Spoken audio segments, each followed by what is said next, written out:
Okay, so We're up. Frank Duran. I would like to do Frank live if possible. What is it again? Wednesday. Oh, Genesis. Where'd you go, John? Anywhere? No, I just chilled from Florida yesterday. Oh, okay. We kind of live down there this time of the year, so. Always?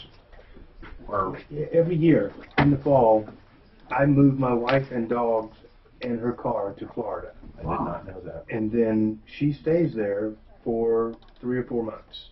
Wow. And I commute back and forth. And so I will come to Denver for a week, and then I will go down there for a few days, and then come back for a week. And so I practically live on a fucking Southwest Airlines plane.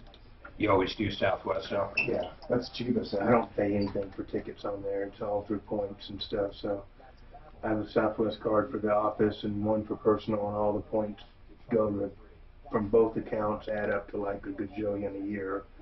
So you never run out of airline? No, I get done buying tickets for the year, and I still have like 170,000 points or something. So I like my, I get 2% I can use on any travel, and it turns out to be a ton, man. yeah, It's kind of weird though. My other card is 2%. You can apply anywhere. right. The what's it called? The not the Discover, the Venture card. We travel enough to where it never affects me, but they'll either give you 1.5% cash back on any purchase, Right. or 2% on travel. But we travel enough to where it just doesn't matter. Is that Capital One or something? Yeah. So I won't use Capital One. I just have, it's kind of like Bank America. I just ethically don't like the company or its model. And, I purely shopped them. They have the best cash back there is, as far as cash back. right. Okay. They're advertising that they've got the badass just rates on deposits right now. It's like they're shopping for money. There's another one. Who was that guy that called in? Dan, remember they said, what was it, 3.8% right now? I saw that in Lubbock, Texas when I got off at my daughter's graduation. Ain't a big thing up there. Some local bank is paying $3.81 on 1-year CDs or something. That's unheard of right now. I wish I had all my shit in $3.81 about a month ago. I took so many losses on that Monday. Now, none of my retirement stuff I could care less. Well, I don't have any retirement shit. My shit is all cash because I'm self-employed, you know. You should still do like a Roth, not a Roth, a SEP. I can't do a SEP. Why? I cannot do a SEP. You looked into You it? cannot make the numbers work in my organization for who I have to designate as key people and what I have to pay them. Got it. You have too many people, in other words. No, I don't, but I would have probably 2 people. The long and the short of it is the cost of administration plus what I would have to deposit for those key employees makes even a phenomenal return impossible. You know, I understand what you're saying. Just because, if you were literally just you, it would be perfect. Yeah, or just me and a wife. But you know, see, for me, like it's that, just you know? me. So you're set up differently. So none of my shit's protected. All my stuff is taxable. My gains are taxable. Yes, I can cash some losses in, but I mean, you know, my brokers for years said, well, I mean, it's going to go up and down, John, but it ain't going to go down what you pay in taxes. And I'm like, well, famous last fucking words, because we're nearing that now. So I just bought a guaranteed income annuity thing the other day. That's already taken a bath. I mean, the contract rate. Did you find that? Damn it. The contract rate. I need headphones, bro. We look for It's just headphones. Oh, here, take these. Welcome to the show. It's the only show of its kind. You know what we do. We solve problems. We answer questions. We get directly involved. In fact, I'm going to follow up very quickly on one we dealt with Friday. Yes, we are back live today, by the way. The phone number's simple. 303-713-8255. And guess what? I do have a New Year's resolution. You know what it is? To put more scumbags in their place. In fact, I'm going to adopt that resolution for the entire show. The second time he walks back in here soon, I'm going to tell him about it. That's what we're going to do. We're going to put more scumbags in their place. And I've got one I can't stand right now. Grant, do we have that video, or I'm sorry, audio lined up? You let me know when it's lined up from Friday. Let me hear it real quick. Folks, you got to listen. I'm not even going to bring Scott up here, but I want to give you, we talked a little on break, so I want to give you a few things. One, my understanding is, and tell me, originally you were going to just backfill it with dirt and use a little bit of flow fill. Is that correct? Correct. About a truckload. A truckload fits about 11 yards of flow fill, so that's usually plenty. Okay, so at this point, this is Jose I'm talking to Friday. Now, John Fuller in studio with me. I'm going to catch everybody up. This guy works for Stars, S-T-A-R-Z Plumbing and Heating. He goes out and he puts a scope in this guy's sewer. This guy is selling his house. Stars was hired by the buyer to come in and inspect the plumbing. Stars says, hey, there's a couple bellies. You have to replace this entire thing. And they give him an estimate for $7,500. Here it is right here. It's the original estimate. Here's where this thing gets hairy. This thing gets so hairy, it's like an onion. In fact, usually when I find scumbag companies, they are like onions. You just keep peeling back the layers of bullcrap, and it never stops. But here's what happens. As we go on in this conversation, I'm going to ask him what the city requires. Now, I did screw up the name of the city for a minute, but then I corrected myself towards the end. But everybody, what you're listening to is last Friday, me talking to a contractor, okay, Jose, and we'll get into his last name and everything else in a minute or two, about why, and here's the key question. This estimate, John, went from $7,500. By the time they were finished it, almost $17,000. Not even doubling it. He went up like, what, 133% on this estimate. It's outrageous, and at the point they were at, it didn't even matter. Here's what it came down to, and we'll go back to the audio. He's saying that the city came out after they dug this big hole in the asphalt, and they're running the new sewer line, and all of a sudden required flow fill to go in. Not the dirt and compact the dirt that they dug out, but a road base, for lack of a better words, called flow fill. Play it. Ordering another 60 yards because the inspector said, basically, because, you know, you're around their road, their asphalt, he wanted you to bring in another 60. Yeah, another 50. We were covering, roughly, let's say we were covering 10, and we brought in another 50. So about 60 total is what we brought. Okay. What I'm not understanding from what you're telling me is everything I know and every email I'm getting saying 99% of anybody in any county, at least in Colorado, doing work by the right-of-way or by the city stuff requires flow fill. They do not allow backfill and compaction. Are you saying where you were doing this work, backfill and compaction was acceptable up until the issue? That is correct. Okay, now we're back live. Guess what? Not correct. Not correct whatsoever. Not even a small way was it correct, because guess who I talked to this morning? I talked to the city inspector at length. He actually sent me something, too, about material needed. Flowable fill meeting the requirements in CDOT standard specs. Should be used to backfill, listen to this, all open cuts in portions of public of way beneath existing pavement, curb, gutter, sidewalks, any improvement. That's it. No dirt. You can't use the same dirt. You got to use flow fill. And this is the city of Evans, Colorado, street I'm tongue-tied. I'm so upset over this guy. He outright lied to me on Friday. He was trying to tell me when they bid this, the city was good, John, with just him digging out the dirt and putting the same dirt back. When this guy knew very well that 99.9% of the cities and counties in Colorado, pretty much everybody, including Evans, requires anytime you're in the right-of-way to use flow fill. Right, but Mark, hold on now. Go ahead. Don't jump off the cliff yet. I'm off the cliff, You got to apply exactly what you just read. Go ahead. Listen, we've done sewer line replacements on my commercial property. Yep.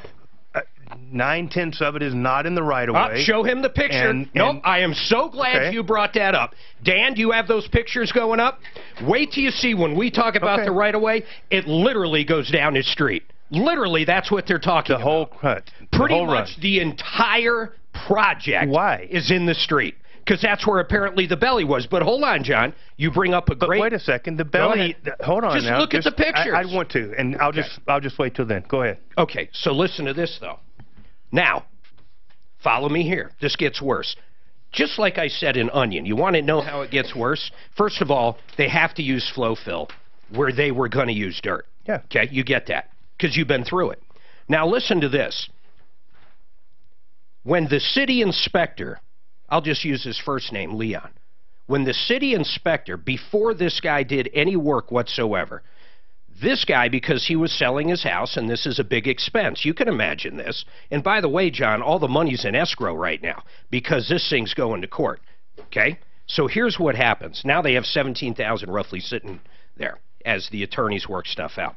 But Leon, the city inspector, ready of this? I have reviewed both videos. Pre- and post-cleaning of your sanitary sewer service. Remember, this is the actual inspector. It would be the opinion of the city that the sanitary sewer line appears to be functioning properly. It does appear that there is a slight dip in the line just before entering the main sewer line. There were no heavy deposits identified, and water appears to be flowing into the main. He's saying he didn't even need the sewer. Now, that's the inspector. Now... here's another company that looked at the video and went out and scoped it themselves. This is Royalty Router Service. Main sewer line is 99 feet to city tap. Sewer line is all PVC pipe in good working condition. No breaks or cracks in sewer line. Phil, what was that? It's all right, man. Line has 2 small bellies and some debris in belly. Water is flowing freely and should not be an issue. Now, he had another one come out and look at it. This one even goes a little further. I doubt City of Evans would give me a permit to go into their street with this unnecessary repair. And that's from Rob's Repair. It's never ending. Here's what I think they did, and here's what, I'm not going to say who said it, because I don't want him in trouble. But someone alluded to this. This company does it all the time. Sure. They go in knowing it's going to be way more than what they quote. They get the job, and then what is someone supposed to do?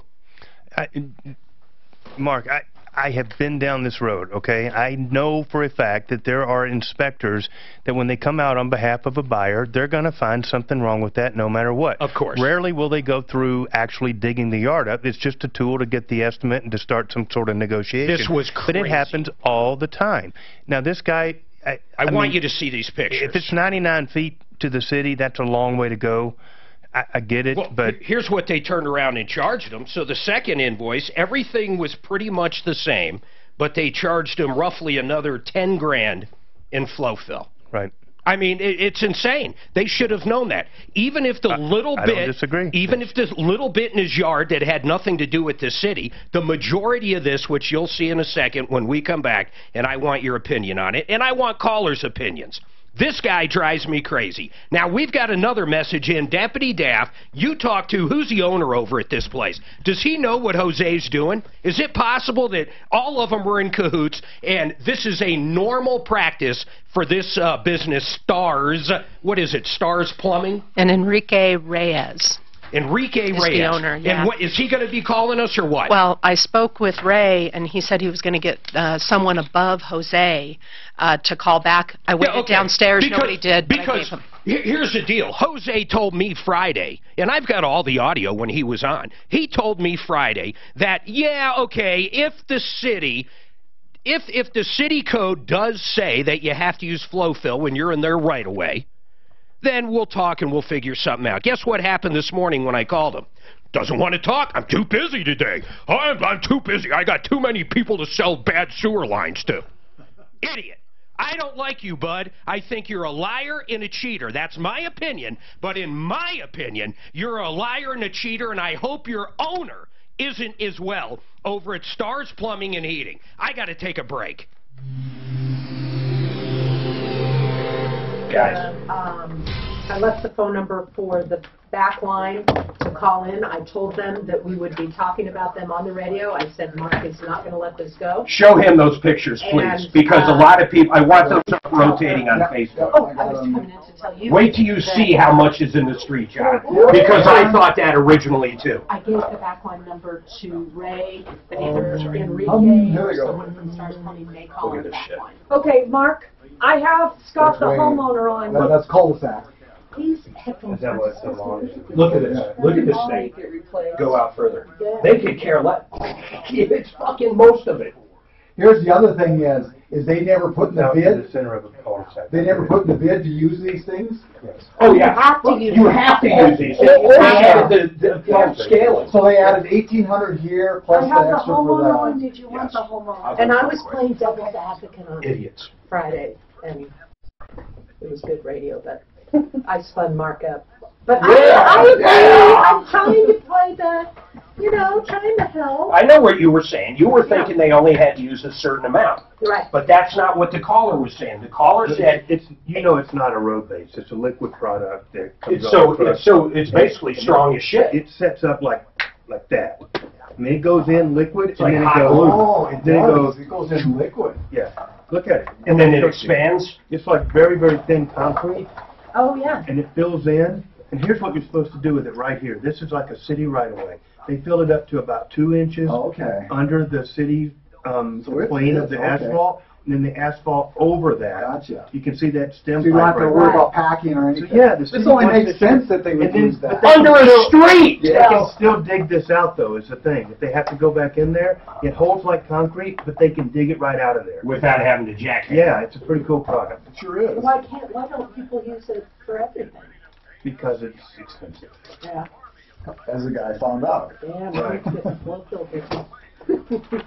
That'll become a lawyer. The flow fill business. But I left them a message telling them to call the back line, so hopefully they will. No, I think the biggest thing is they okey-doke the guy that needed to be done. Trench short. Yeah. And the city probably should not have given a permit because there was no use of even digging up the street. Mm-hmm. And his neighbors should have been pissed off at the new name. Mark. No, it's evident what this company did. There's no doubt I about it. agree. I might have to run out. Tom left me a message at 9:54 or 8:54 saying, "Are you in the office today?" I said, "Yes, I am. What can I help you with?" I tried to call him. He hasn't answered. But if he needs something, I might have to go. Because he's my boss guy. Ultimate boss. Mark's my backup boss. Right. Always have to have a backup. How was your Christmas? Can't complain. There you go. Have you been sleeping good? These guys kill me. You No. need to try that cedarwood. It's not going to make a bit of difference with me. No. No. mine has many other Your mind just sources. doesn't stop. It's more than that. It's bouncing back and forth between 2 different time zones every other week. Did you send me their phone numbers? It's, I was a flight attendant, so I yeah, understand. I was up at 2 o'clock Eastern time yesterday, flew home, and so I went to bed as late as I could stay up last night. Didn't drink a drop, sober, went to So this is bed. what I got on there. I put this little tag, $8 Stars Plumbing. He looks like an okey doke. Right. That's a Check with something 22-hour else. day, right? No, no, I woke up. don't use these guys. You might want to. Like, what the hell am I supposed to do now? So then I just tossed and turned until like 2:30 and just got on up. Because 2:30 and 4:30, which is almost getting up time in the morning anyway. So True. I can instantly acclimate to Eastern time, but it's a challenge for me to acclimate backwards. Back, yeah. I'm the That's same way. tough, you know. Even flying internationally, Yeah. I'm okay coming home. Coming home, yeah. So what I did when we came home from Europe, I was so messed up. I finally got an IV with vitamins, and that kind of helped me Right. over the. Yeah, mine is, it's not, I mean, I have all the other bad stuff, stress and whatever, but it's just, I don't sleep that great, and then you add that. then I into- really don't need more than about 5 hours or so, or 6 maybe at the most, and I'm always waking up, you know, whether I like it or not, I'm just up, and then once I get up, then. Hey, look, I'm not gonna Then I'm not going to sit around screaming at the stars all day, but I got to bring up the original caller real quick, and I promise we're going to get right to these other calls. But I'm telling you, folks, in my opinion, you stay away from these guys. This Stars Plumbing, I'm hoping the owner, Enrique, comes up with something, but this is just an amazing thing. And, Scott, we talked at length Friday, and I just want to sum this up, that I am on your side 100%. They gave you some kind of lowball estimate. It looks like you didn't, according to the inspector himself, before the job was done, looking at the video, and according to 2 other companies, the work didn't even need to be done. But because you were selling your house, you just said, we got to get this done. You went with this Stars Plumbing and Heating, Inc., and you got okey-doked. In my opinion, they put the full okey-doke on you. They gave you a low ball bid at $7,500, then all said and done, $16,500, and I'm reading it, one of the extra charges here. Not included in original estimate. Extra flow fill. Because of very unstable soil conditions, Stars was demanded by city inspector to flow fill entire trenched work area. Guess what? They had to do that from the beginning. And, Scott, I actually read it in the city ordinance, or I actually read it when it comes to the streets in that town. It's amazing. I think they screwed you, man. What are your plans now? I know the money's sitting in escrow because you sold your house. Are you getting an attorney? Our next move, we told them that they could have the $75.50 that they did the bid on, and then if they agreed to that and signed off, fine. It was the buyers and the buyer's agents contract company, the Stars, that came in. So, you know, that's why we were kind of hosed. But if we have to go to court, we'll go to court, because I think we're right. Well, I'm hoping, here's what I'm hoping. I hope they do the right thing. I hope Enrique does the right thing, the owner over there.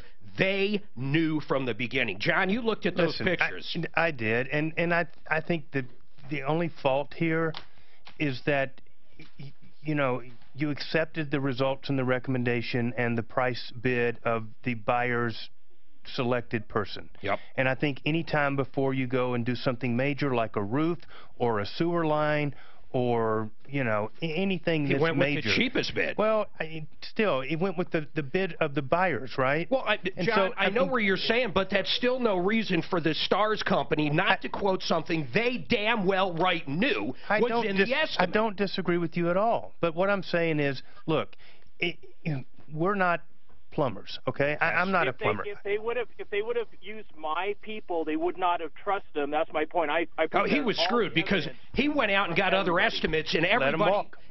Well, that's right, and I said that to him. Why'd you sell the house to this guy? Let him walk. But that's still not going to get Stars off the hook. I'm not ever going to pay 10 grand to fix some piece of pipe that I can't visually see is wrong. Yeah. And if I hire my own people, which I did on my last real estate transaction, and we had differing opinions, I had a roof company for the buyer saying it was a hail damage, it had to be replaced, it was imminent failure. And you said, we'll find another buyer. It was 6 years ago. We opened a claim on our insurance company and said, you know what? You guys fight it out.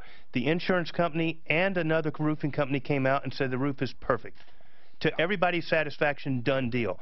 There's no way in the world I would pay 10 grand to close a real estate deal without having my own people say it's legit. This guy did, though. Scott did. I understand, and he got screwed. And in my opinion, he got screwed big time. But he got victimized because of a bigger issue, and that's the refusal to use, you know, engineers or to get multiple opinions or go to the city and all that stuff. He wanted to really sell his house. I got you, though. Hey, Scott, stay in touch, man. I'm dying to hear back from Enrique. You know, and listeners out there, I'm going to give Stars Plumbing number out. Let them know what you think. I'd like to know.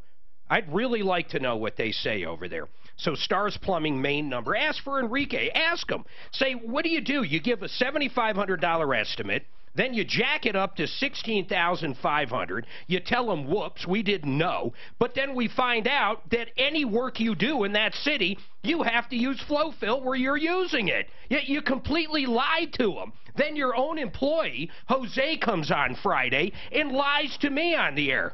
Lies to me. That's what he did. In my opinion, he outright lied to me. I said, are you sure that that was acceptable to begin with? Yeah, we could use that dirt and backfill it and compact it. No, You got to use flow fill when you're dealing with the right-of-way. They don't want just dirt under their streets. A lot of people drive on those streets. And being a plumbing company that was founded in 2006, I would assume you guys at Stars Plumbing know that. Their phone number, and I'd love to hear feedback, 720-456-7811. That's Stars Plumbing.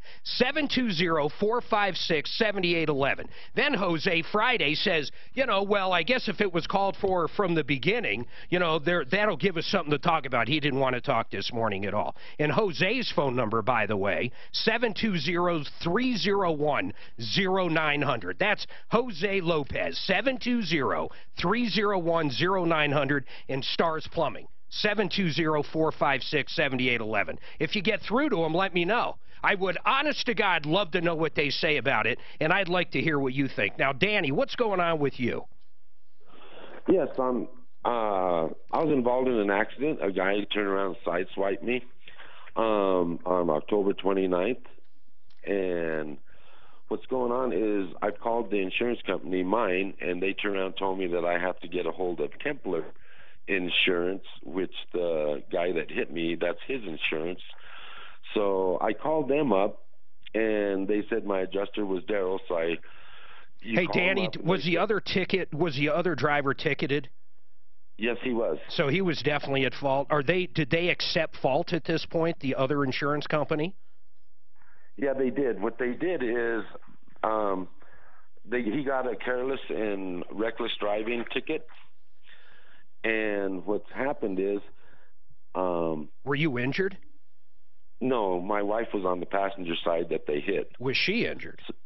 No. So, you know, it hit kind of hard, but she was okay. Okay, so what's your question? They're basically just stonewalling you? Yes, because what's happening is I called that Daryl. He said they'll get back with you John in the next working day. John Fuller, attorney at law, my God. This happens, this call happens just like this every week. What is a guy like this to do? So, Danny, do you have full coverage or just liability?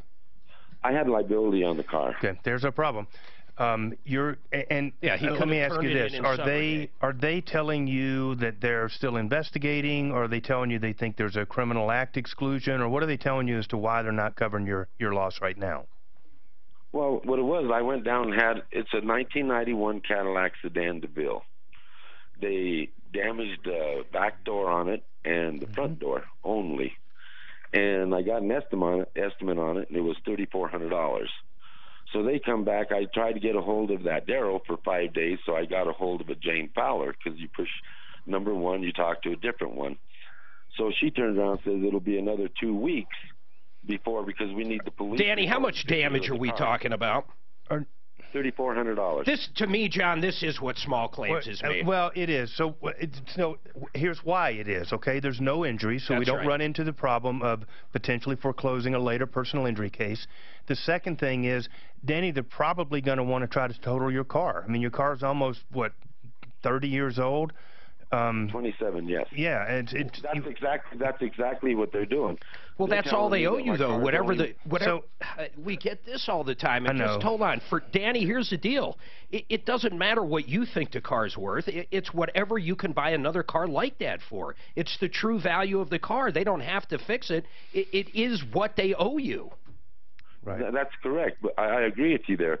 But what I'm saying is that I have to drive 20 miles to get to a computer. Yeah. We looked at the prices on this car, and it shows $6,000, $5,000, $4,000. They're saying my car is only worth $1,200. They take $200 off. They'll give me $1,000. Okay. And then anything that I put on the car within the last year, they'll compensate me for. But you just got to argue with the price of the car, or you simply take not the insurance company, the owner, the person that was at fault, to court. But I don't. Okay, what kind of car is it? Dan look it up when he says. So this is exactly what you went through on yours, Mark. I know. Mine was crazy. I know, but they screwed up. They got the model wrong. They came up with a different figure. You have to battle these people out by finding your own comps and your own way to support the value of your car. Danny, that's what I did. I went out, I called up dealerships.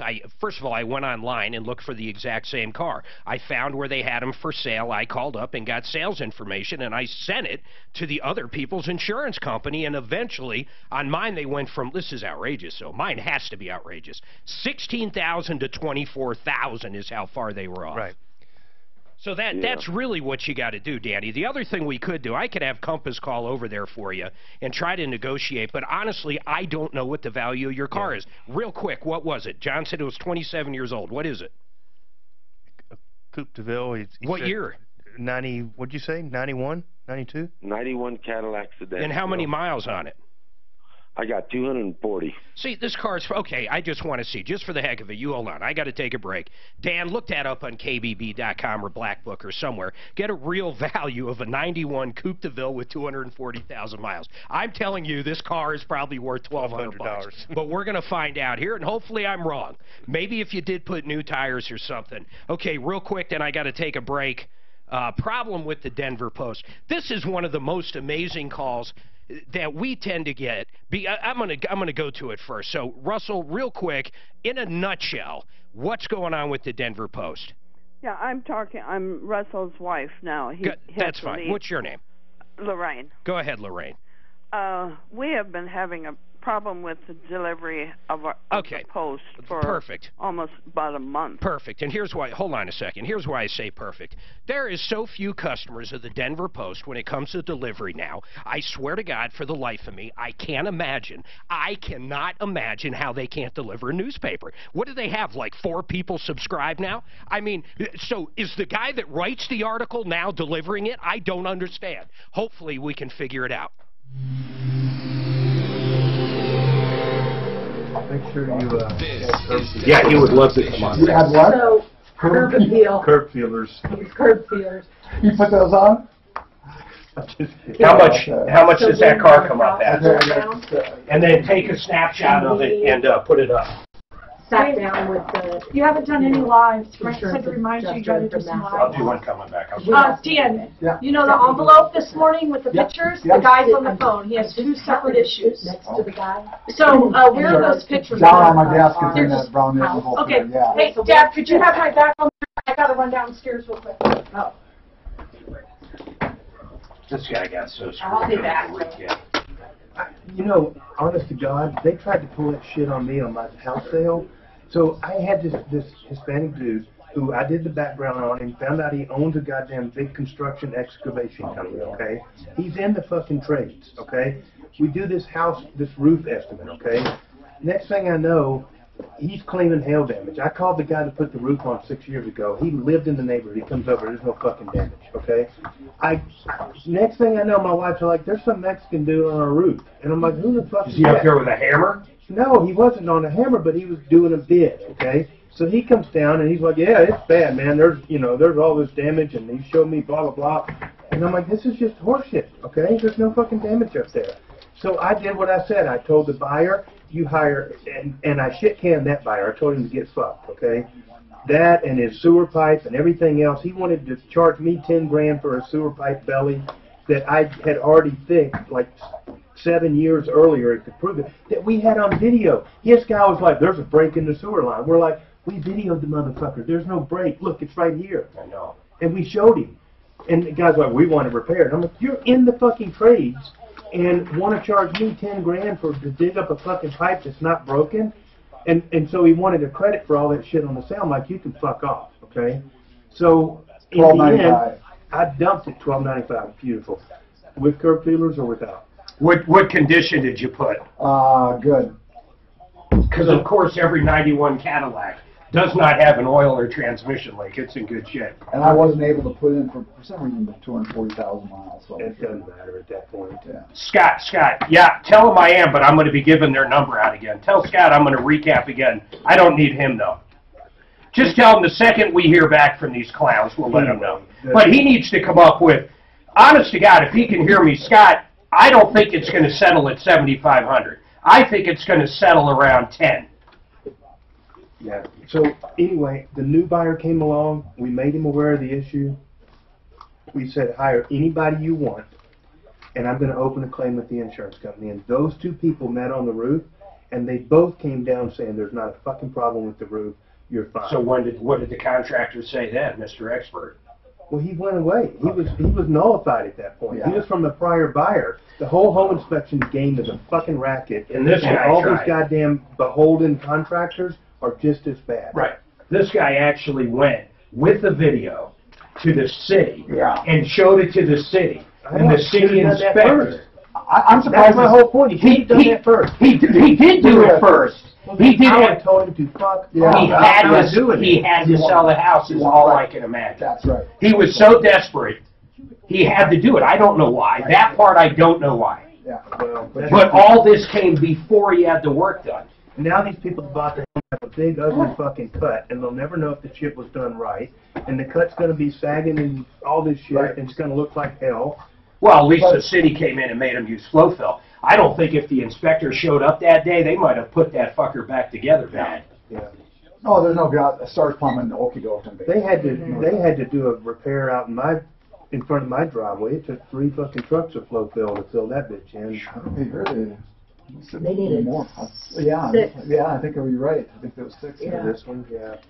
So I don't think I have time. I didn't realize that What I flow was fill gonna was say. a liquid. I thought You it was realize just a- real soon the clock's They, changing. We're going to be doing all this in To contact. give us It's going to what be we owe for the nuts. house of, of everything. Every window was an amount, every door, if it was a French door or whatever.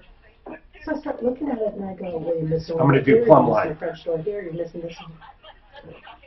They had 2x4s for the framing of the roof. Right. Rick's an engineer, he goes, that's against the law, even back in '64 when they built it. 2x4s? He goes, that's what they were trying to they pay put that in us their for. contract? Oh, really? No, that's what Oh. the insurance was trying to pay us for. Doesn't surprise me.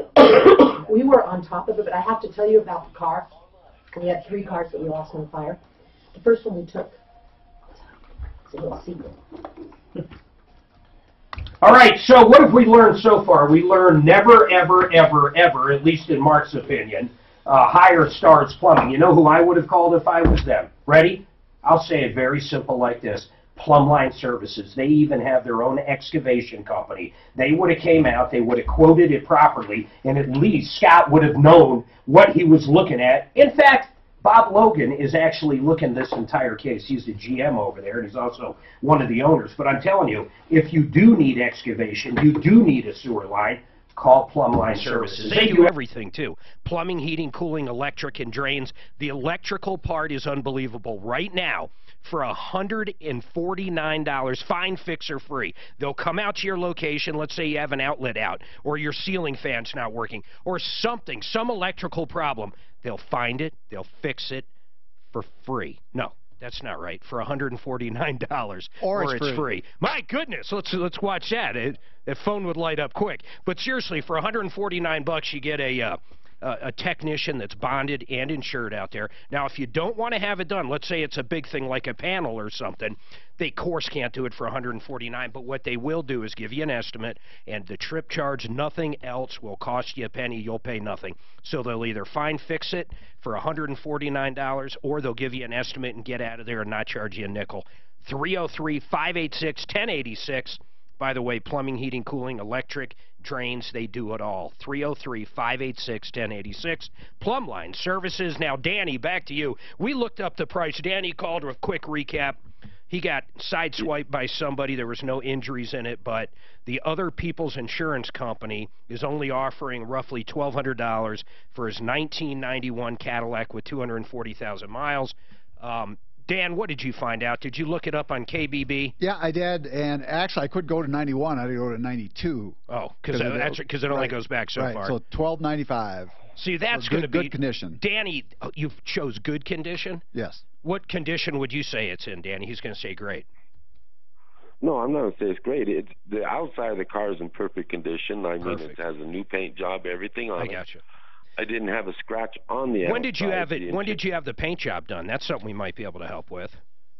Oh, no. I'm saying when I got it, the paint job's always been good. I don't drive this car in the summertime. It's parked in the garage most of the time during the winter. Danny, you can argue with them for a little more, and I understand where you're coming from, man. You're saying you don't think you can replace that vehicle for $1,200 or $1,295.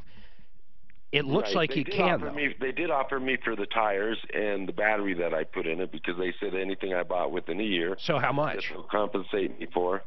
And they gave me up to $1,800. Take off the $200, they'll give me $1,600. What do you mean? You take off the $200 because you want it salvaged and back? Yeah, and I want to keep the car. Well, so they're going to give you $1,600 and the car. I'd do it. You're making out like a bandit, bro. Take it and run. Danny, I swear to God, that's not what you want to hear, but you're making out pretty good there, man. You're getting more than Blue Book on the car, and you get to keep the car. Now, Danny, of course, you know that I'll have a salvage title from this point on. Yeah. So that does have its own ramifications. You'll never be able to get more than just liability insurance on it. And now, instead of being worth $1,200 or $1,300, it's arguably worth nothing, half of that, or nothing. You know, something less than nothing. And Danny, here's the other thing I want you to think about. This happened, I think you said October, right? Yes. I would assume that's been enough time to know if you guys were hurt. But the other thing is, if this did end up in small claims court, and I wanted to touch back on this because I came close to falling in this trap. When they didn't want to give me what my value of my car was, I was going to sue the owner. But because we had injuries involved, John told me, hey, you sue them over this car in small claims court or any other way, it doesn't matter. You could really jeopardize this other case we got going on. So watch that. Don't fall into that trap. Okay, I see what you're saying. But that's it, man. I take it. Danny, I know it's not there's not much more I can say. Do you have any other questions?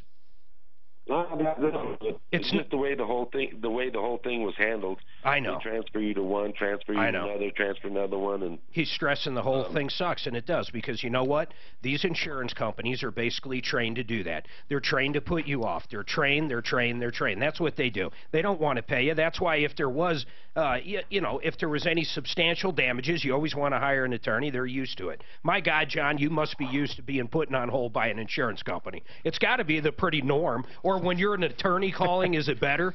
Most of the time it's not much better. Yeah, but and then when you talk to your insurance guy, he says, "Oh, just take the $1,600, go buy the 2 doors, put them on yourself, and keep the rest of the money." Well, and that's not bad advice. That's the only thing where we part company in, Danny. Actually, what they're offering you is not bad. I'll tell you, we're good. We can free that line up, Suzanne. Where it gets worse than that, John, is let's say it's a car with $10,000, but they have a $16,000 loan on it. So what happens? Yes, absolutely. That happens totaled all there's the time. $6,000 negative equity, and there's not a damn thing they can do. The other driver doesn't owe them that. Listen, the bottom line is this. You can only protect yourself when you buy insurance, okay? Yeah. If you're going online and you're the ultimate price-conscious insurance shopper, you're probably going to have a policy that doesn't actually protect you. And and then this is what happens. You find yourself $16,000 in the hole because you got barbecued when you bought it, and you've got all this negative equity, and now you've got a huge financial crisis when their insurance company is willing to do exactly what they're supposed to, which is just pay the value of the car. That's right. In his insurance, if he did have full coverage, I bet they would have offered him the same amount. It would have been the exact close. Coverage. Yeah, same coverage. It's just the way it is. But people can't stand that because, in a way, they're right. And what I mean by that is their life is now changed. There's $6,000 negative equity. Their car payment's going to be higher, all due to someone that hit them. So I get it. But they're right. Tom uses one of the best scenarios, or best examples. An apple. If I have an apple and I take 2 bites out of it, and you take and destroy my apple, what do you owe me? An orange. You owe me an apple with 2 bites out of it. You don't owe me a brand new apple. Although I like that whole orange thing. Dennis, what's going on with your apartment complex? Russell and Cal hold tight too, but go ahead. Dennis, what's up? Denise. Or is it Denise? Denise. Denise, what's going on? Mark. Hi. Hello. Hello, Dennis. Dennis. I've been called worse. Hi, Tom. What's going on? It says apartment complex issue. Yeah. What is it? I applied. It's Creekside Apartments. I applied 3 months ago. I first spoke to one girl. She went on maternity leave, and then maternity relief. I like that. I'm sorry. No, that's fine. Let me ask you, Denise, because I got to take a break, and I'm going to come back to you, but here's what I'm looking for. When you said you applied, did you give them money down, too, for the app? Yeah, I put the $30 application fee and $200 deposit to hold the apartment. And then how long ago was that? 3 months ago in October. And have you heard from them since? Have they at least denied you, or what? No, it took me a month just to get through to them. And so they started working on my paperwork. I went in a couple of times to finish paperwork, said everything was done, just got to wait for approval. So it's still lingering out there? And it's still lingering out there. So hold on, it's been over 2 months and they still haven't given you a yes or no? Exactly. Hold on a second. This sounds crazy. Daphne, this is made for you. Let's call the apartment complex. I'll quiz her after the break, make sure we're not missing anything. I mean, who knows? We might be missing she lit the place on fire. You know, after doing this show long enough, we had one lady, John, you'll never believe this. She got on, and Tom's screaming. He can't believe this company would do it to her, and I'm screaming. The whole place has worked into this frenzy. It's the most incredible thing ever. We found out it happened like in 1992. She left out that it was like 40 years ago or whatever. It's amazing what people will leave out. We'll find out if she left anything out real quick.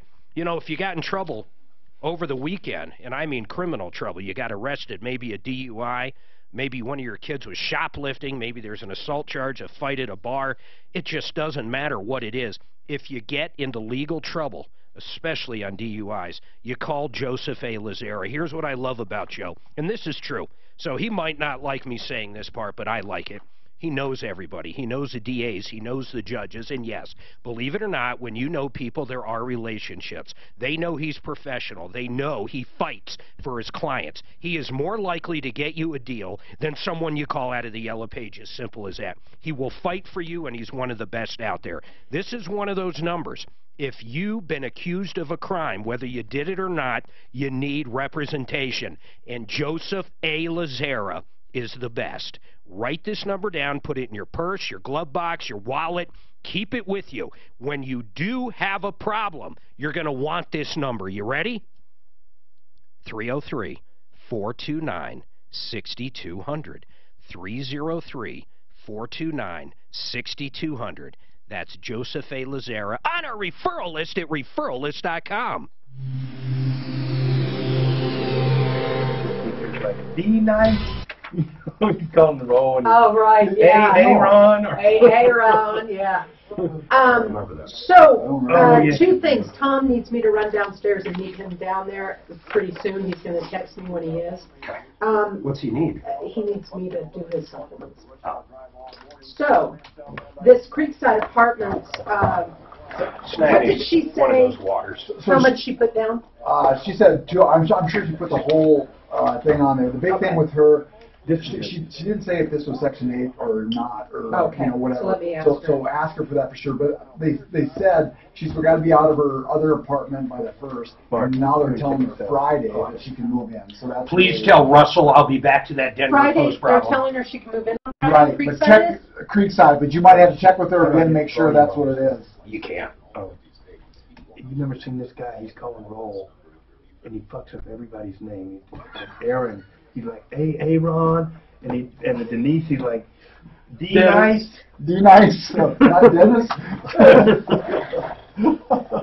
What is that movie? It's a Comedy Central skit. It's I called wonder, Key and Peele. is there any cussing? I'd have him bring it up and no, play it. there is, but he could block out pieces of it. Just take a while to block them out.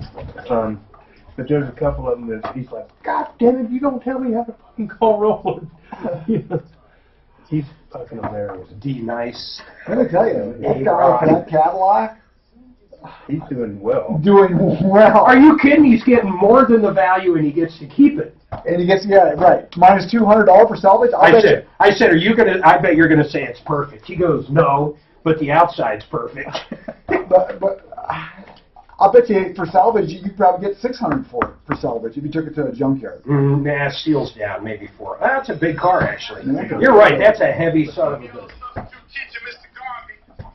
I taught school for 20 years in the city. Don't even think about messing with me.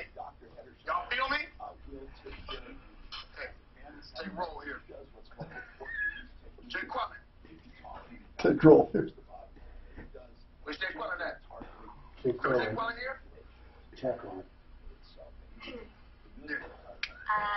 Do you mean Jacqueline? Okay, so that's how it will be. Y'all want to play? Okay then. I got my eye on you, Jake Quillen. Balake. Where is Balake at? No Balake here today. Yes, sir. My name is Blake. Wait, see if he can. Balake. Balake.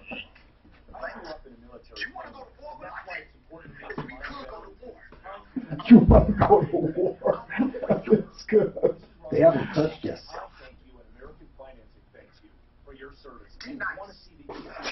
See if he can. Would you show him where you got this, Grant? See if he can pull that up from exactly, basically where you started it. Balake. He's going to show you something. If you can pull it up, I'd like to play it. Fits the moment. Bilake.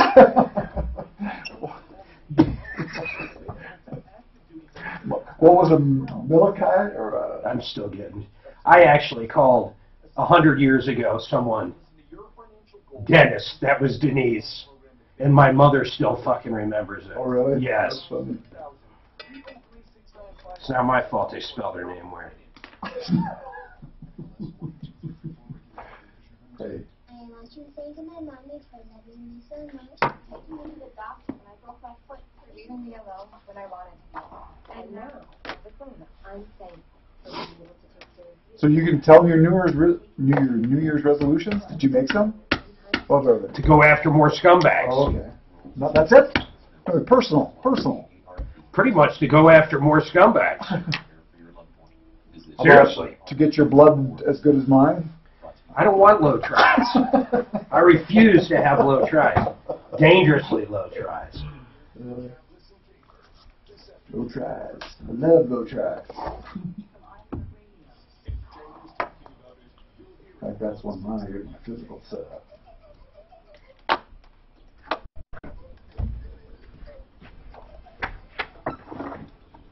Hey, Mr. Fuller, Michael Allen Beach said... All right, Genesis Total Exteriors. Why Mark Szymanski calls this company Total Exteriors, I have no idea. Genesis, of course, the beginning. But these guys do a great job. But here's the part that's baffling. They do the best job on the outside. Siding, windows, gutters, painting, fences. They do a great job on the inside. They can remodel your kitchen, your bathroom. They can do your basement from scratch or remodel it. Large, small additions. Detached garages, improvements of all kinds. Mark's been with us a long time, residential and commercial. He can do everything from the roof down, and he can build anything from the ground up. He's the man. You ready? 303-679-8509. You can call him. He'll give you a free bid. He'll get out there himself, send one of his great crew members out there, but a free estimate on whatever job you want done. 303-679-8509. Even if you have other estimates you're ready to get going with, please call Genesis and just check his great pricing and his great service. 303-679-8509. All right, let's see here. I got a couple I left off with, I promise. I'm going to go back to the Denver Post issue because it was my bad I missed it. Then I'll go back to Denise. Meantime, I'm taking a lot of crap here in studio, mispronouncing her name. How do people know that Suzanne didn't type Denise in there incorrectly rather than I didn't pronounce it correctly? Very curious, Mark. You want to go with that one? I'm saying it's possible. Because she's a professional. Okay, so back, this is real quick, though. Denise, I promise I'll get back to you after this, but Russell, is this still Lorraine or is it Russell with the Denver Post? Russ, I'm amazed. First of all, you guys want the paper, so what happens when you call up? Do they say, whoops, sorry, we'll give you a refund? What do they do? Because I am baffled that the Denver Post cannot deliver the 8 papers they sell. Well, this problem's been going on for a little over 3 weeks. We call, they say they'll take care of it. Yeah. And that they'll bring out a paper. They never bring out a paper. So they actually tell you they'll get one out there and you still don't get it? That's right. Okay, maybe I'm missing something. Do you live like on top of a mountain with no road? No. All right, so you're in a normal house. Yes, we live on a cul-de-sac.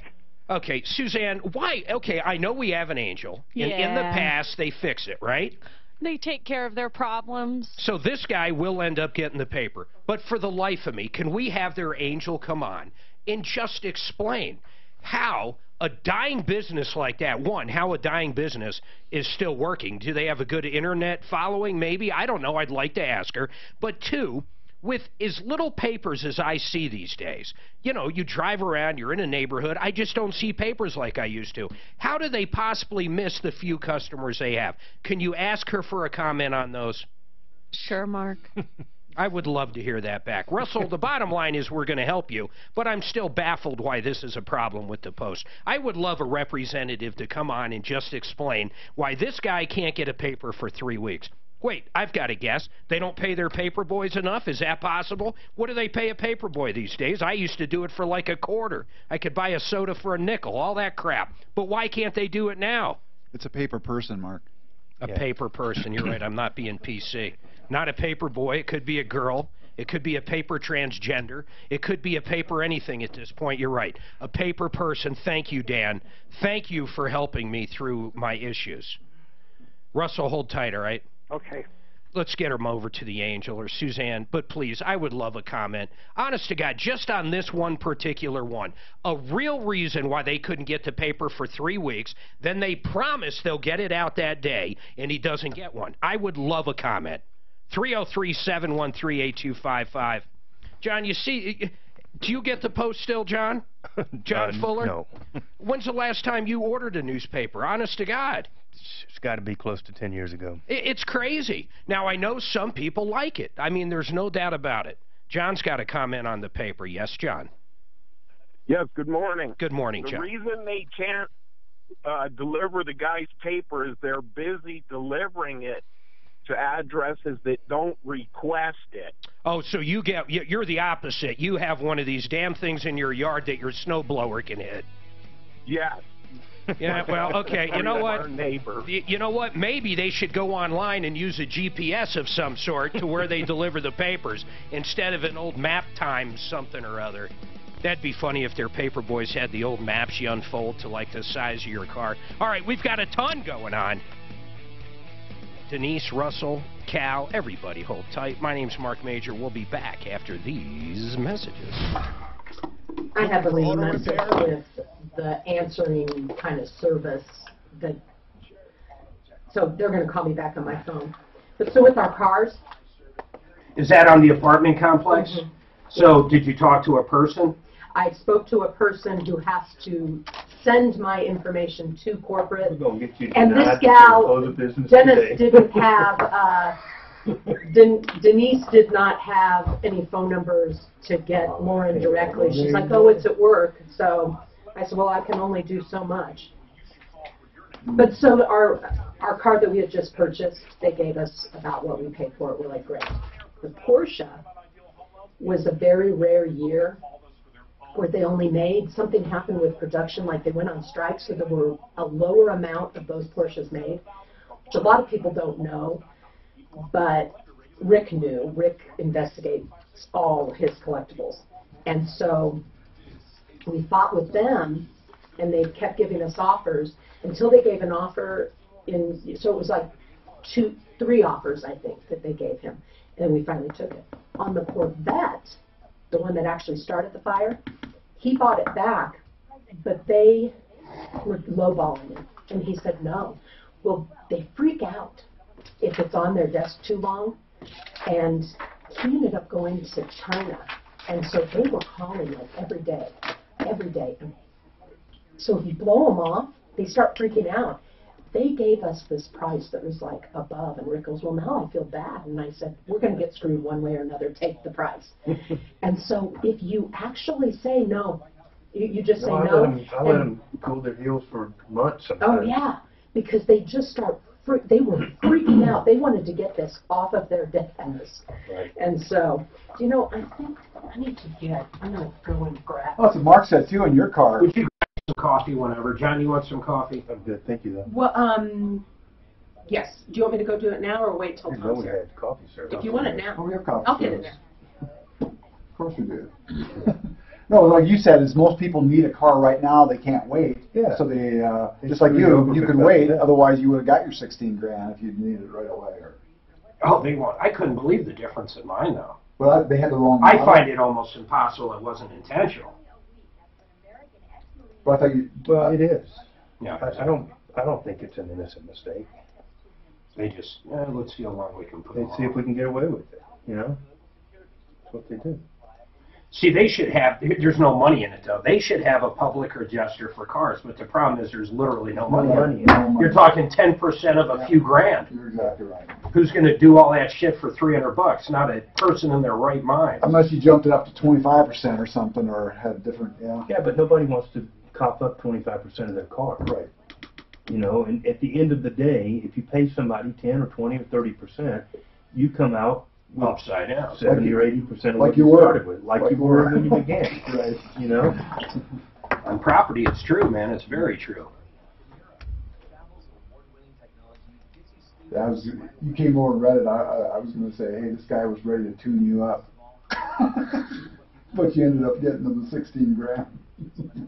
That guy has done videos for me. Oh, really? He's done so many comments online and stuff. I mean, he's sent me people. He's a great guy. He was a slip and fall at a dental office, like a Comfort Dental or something. It was a sheet of ice about the size of this table here, and it was bad, you know. And they got right with this real quick. Yeah, like it. I gotta have. Real quick, I gotta customers explain like to you that. so you know. Yes. Line 4 has 2 different issues. Okay. He dropped this paperwork off this morning, I guess. Like literally drove Didn't here? leave a phone number, nothing. No, brought his he calls black into the helicopter show. up here. The first issue was giving a roofing company $1,700 2 years ago. They did nothing. The second issue, are you ready for this? What? A bunch of trash. Look. What do you mean a bunch of? Oh, that's the. A They bunch said of that trash was. was left behind the alley at his place. Yeah. He's showing pictures of proof of whose trash this is. He wants. Whose trash is it? Mark, go easy on the guy. I'm not It gonna. must be for the guy's Listen. that address on top. Go easy on the guy, Mark, because. My middle name's Easy. Yeah. Hey, He's definitely not slow, but he might be. He's a like little Dan. slow. Suzanne, Mark's. God, are you taking Just say this he's board Danny. to Friday? No. Suzanne, No. Mark's professional. He's saying if Mark's you can handle. He's saying these people. John needs to take Mark to Florida with him. He's saying this is on a label on sort of part of the shit in his backyard. Yeah. You have a pickup truck, right? I got a fucking answer for this guy. Call Did John you see? Fuller. Did you see Plumline's? Problem solved. Did you see Plumline's face last week? Oh yeah. So I had Plumline in, and this guy calls up and he paid this guy for a couple grill covers, and the guy never gave him his grill cover.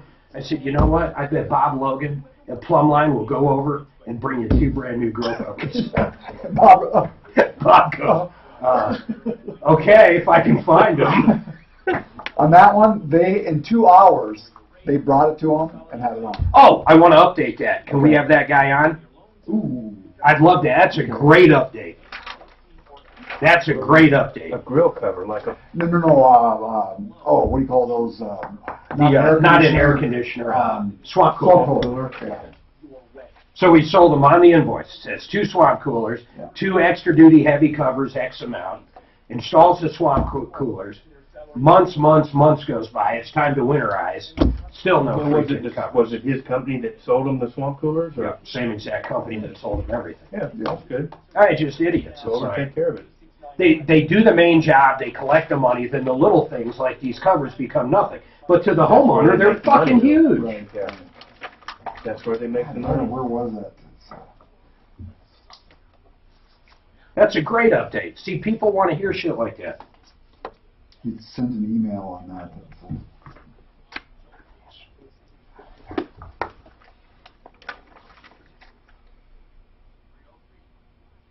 Here it is. It's Denise. Be nice. No, it's Dennis. I'm going to do Go Cam. Did he get that audio in there for you? Oh, is it there? Yeah. Were you able to load that audio up? Martino, the Troubleshooter. Welcome to the show, the only show of its kind. We're here to solve problems, answer your questions, take your complaints. My goodness, you dropped that music fast, sir. Holy moly, Grant with the trigger finger in there. I'll always call you out on this stuff. You realize that, right? It went from, see, can we teach him a fade down? I'm just kidding, Grant. You're doing a great job. We appreciate having a good board op in, man. No, I thought you were going to come back with that live read, so I wanted well, to no, but I break it in. I'm a professional. Now I'll go this. Now I'll go. This show is brought to you by. That'll be your clue next time that I'm going to go into a spot. Now I'm learning. Thanks for clearing that up. You got it, man. And I'll tell you who it's brought to you by. Ready? Go Cam Solar. Here's what I love about these guys. 20-year bumper-to-bumper.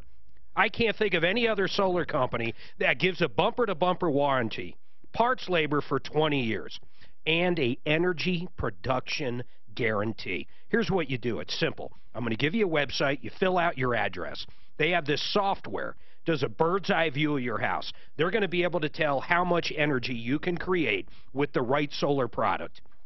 It's simple as that. Then they're going to guarantee it with their energy production guarantee. They're going to back it with a 20-year warranty. And, of course, this isn't a lease deal. You're going to own it. You're not going to run into situations when you're trying to sell your house and you got to deal with it. You own it. It's yours. You ready? GoCamSolar.com/troubleshooter. GoCamSolar.com/troubleshooter. It's simple. It's easy. You fill out the information. Either solar's right for you or not. They'll be able to tell you how much you're going to save, and they do it the right way. They've been around for a long, long time, more than 3,000 systems plus installed and operating this second. Ready? GoCamSolar.com/troubleshooter. Oh, man, not another issue with the Denver Post. Well, hang on to that. Suzanne's also trying to figure out on that one, we're reaching out to our angel why those people can't get their paper. Another guy, every time we get a Denver Post problem, it always escalates into exactly this. It's just constant, constant, constant. All right, here's a phone number. You've been ripped off, taken advantage of, 303-713-8255. Real quick, I got to recap this. By the way, John Fuller, Fuller Law and Studio. For those of you that listen to the show, you know a few years ago, Suzanne and I got T-boned. Man, this lady came just barreling through a red light. Slams us on Suzanne's side. We're talking broken nose, injuries. We're talking all kinds of stuff. As soon as we were done with the hospital, first person I called was John Fuller. He ended up getting us policy limits for what she had, but it was horrible. I got upset enough during that, John. At one point, I wanted to go talk to the guy personally over at the luggage store at the outlet malls where we found out that he worked. And you highly... And my advice was... You said, don't do it. Exactly. You highly discouraged me from intervening. But okay, I understand, and I didn't, and everything worked out good. It does take a long time for cases, though. I think people will be amazed. You also helped out Mikey up in Woodland Park and Stephanie, friends of ours. They got in a pretty bad accident on 25. Yep. And I don't think people realize how long these cases take. The other insurance company just, I mean, they stonewall constantly. Really, all you do is wait for them. I mean, isn't that it? It is a slow process. I mean, it's slow. People that get badly hurt take lots of treatment. That takes lots of time. We have to know, you know, what the outcome of that treatment is before we can really assess the value of it from a negotiation standpoint. I mean, it's a long, drawn-out process, and a lot of people get frustrated by that. But to do it right, you have to take the time to do it right, you know? Yeah, I get you, man. And it took, I think ours took 1.5 years-ish. Probably. I mean, right in that time frame, yeah. Yeah, and I'd say that's probably average. After, you know, doing this show for a while, that seems to be average on personal injury. Because you're right, you got to figure out, you know, is someone permanently damaged, or are they going to be okay in a couple years? And how much work did they miss? And 100 million other questions. But don't be misled by the length of time it takes to do the case right. That's still, you really are well served by having somebody on your side early on in the process. Oh, you have to. That's critical. Don't sit back on your haunches, or you will make mistakes that will cost you money. We had one, And here's basically what happened. This woman was hurt in an accident. She'd been seeing her doctor. I don't remember. It was a chiropractor, an MD. I don't remember. But she was going through treatment weekly, maybe even twice a week for a long time. And basically, she just stopped treatment after 8, 9, 10 months. And it ultimately was the worst thing she could have done, because she just got sick of driving there, even though she still didn't feel good. She still had back and neck issues. But finally, she was just willing to live with it. And ultimately, that defined her case towards the end, because the other side looked at it and said, oh, she must be 100% better, or she'd still be going. She'd still be going. Or worse yet, I've spoken to people even just very recently that have a single trip to the doctor and then never again for months and months. And then, you know, these insurance companies are not just going to take your word for it. Not at all. We have to have a strategy up front to be able to document and illustrate our damages. I had one lady call you, and I know you can't talk about this stuff, but she called up. Maybe it was a guy. I don't remember. But she was trying to get back a measly, like, $16,000 in doctor's bill. She didn't hire an attorney. She got hurt. She had all her co-pays. She had real money out of pocket. And they were arguing about literally no missing work, nothing else. They were only arguing about actual medical bills she had to pay. I can't believe it, because I bet she ended up with an attorney by now, and they're going to wish they paid those original bills. Yeah, we fight that battle on almost every case. I mean, and I can go into a long dissertation about why that is and what their position is. The bottom line is, the insurance companies are not allowed to reprice your medical bills in Colorado. If you're being fed that line by an insurance company, you need to stop right now and call an attorney. You have to. You know. And well, everybody knows who I call. That's simple. All right, listen, real quick recap. Stars Plumbing gives this guy a $7,500 estimate to put a new sewer line in. When it's almost done, the inspector comes out and says, hey, you can't do it this way. You got to use flow fill. You can't just put the dirt back in under our city streets. They go, whoops. Then they turn around and tell the consumer, Scott, it's going to cost you $17,000, not $7,500. He's selling his house. He ends up getting okey-doke. The money is in escrow. I talked to the contractor last Friday. He assured me that the city of Evans did not require flow fill where they were working. They could actually just compact the dirt they dug out, which was a big, fat lie. A big fat lie from this company, Stars. We've left numerous messages at this point with the owner. Hopefully we hear back from them. But folks, these guys really bent them over, in my opinion. And if you would like to ask Stars Plumbing and Heating why, their phone number is simple. 303-505-1180. Just ask them. Tell them you heard about them on the show. How do you not put in a bid what you know the city needs? And the company apparently has been around since 06 or 08. They're not brand new. Is this something they do all the time? I'd say yes. I would guess this is their, what is it, modus operandi. M.O. I think this is what they do. Now, that's my opinion, and guess what? I can have an opinion all day long if you like it or not. But once again, Stars Plumbing, 303-505-1180. Please ask them. I'd love to know. Stuart, what's going on? Hello? Yes, Stuart, you're up. Yeah, so just quick kind of backstory. Me and the wife are separating, but we're on good terms, so everything's coming to a good end. We own a house up here in Thornton off 136 in Colorado, and we're going to get ready to sell it and just kind of split the proceeds of it. Just trying to figure out what kind of things I should look to do prior to the sale, like if I need to do anything. I just know, like, a lot of my neighbors have just gotten new roofs put on their house. I'm kind of curious if maybe my roof needs to get replaced. I don't really want to dump a bunch of money into it before the sale. That ties right in with the Stars Plumbing and Heating. What I just talked about, the guy was selling his house. The buyer came out. They brought these clowns. In my opinion, they're clowns. And these clowns found they needed a sewer, even though no one else. You notice how I can work a bad company into anything I do, because they all have one theme. They're all bad, in my opinion. But anyhow, that's what happened to this guy, and this could happen to your roof. In fact, John Fuller had a story about his roof. But here's what these guys did. So this guy's selling his house. The buyer shows up.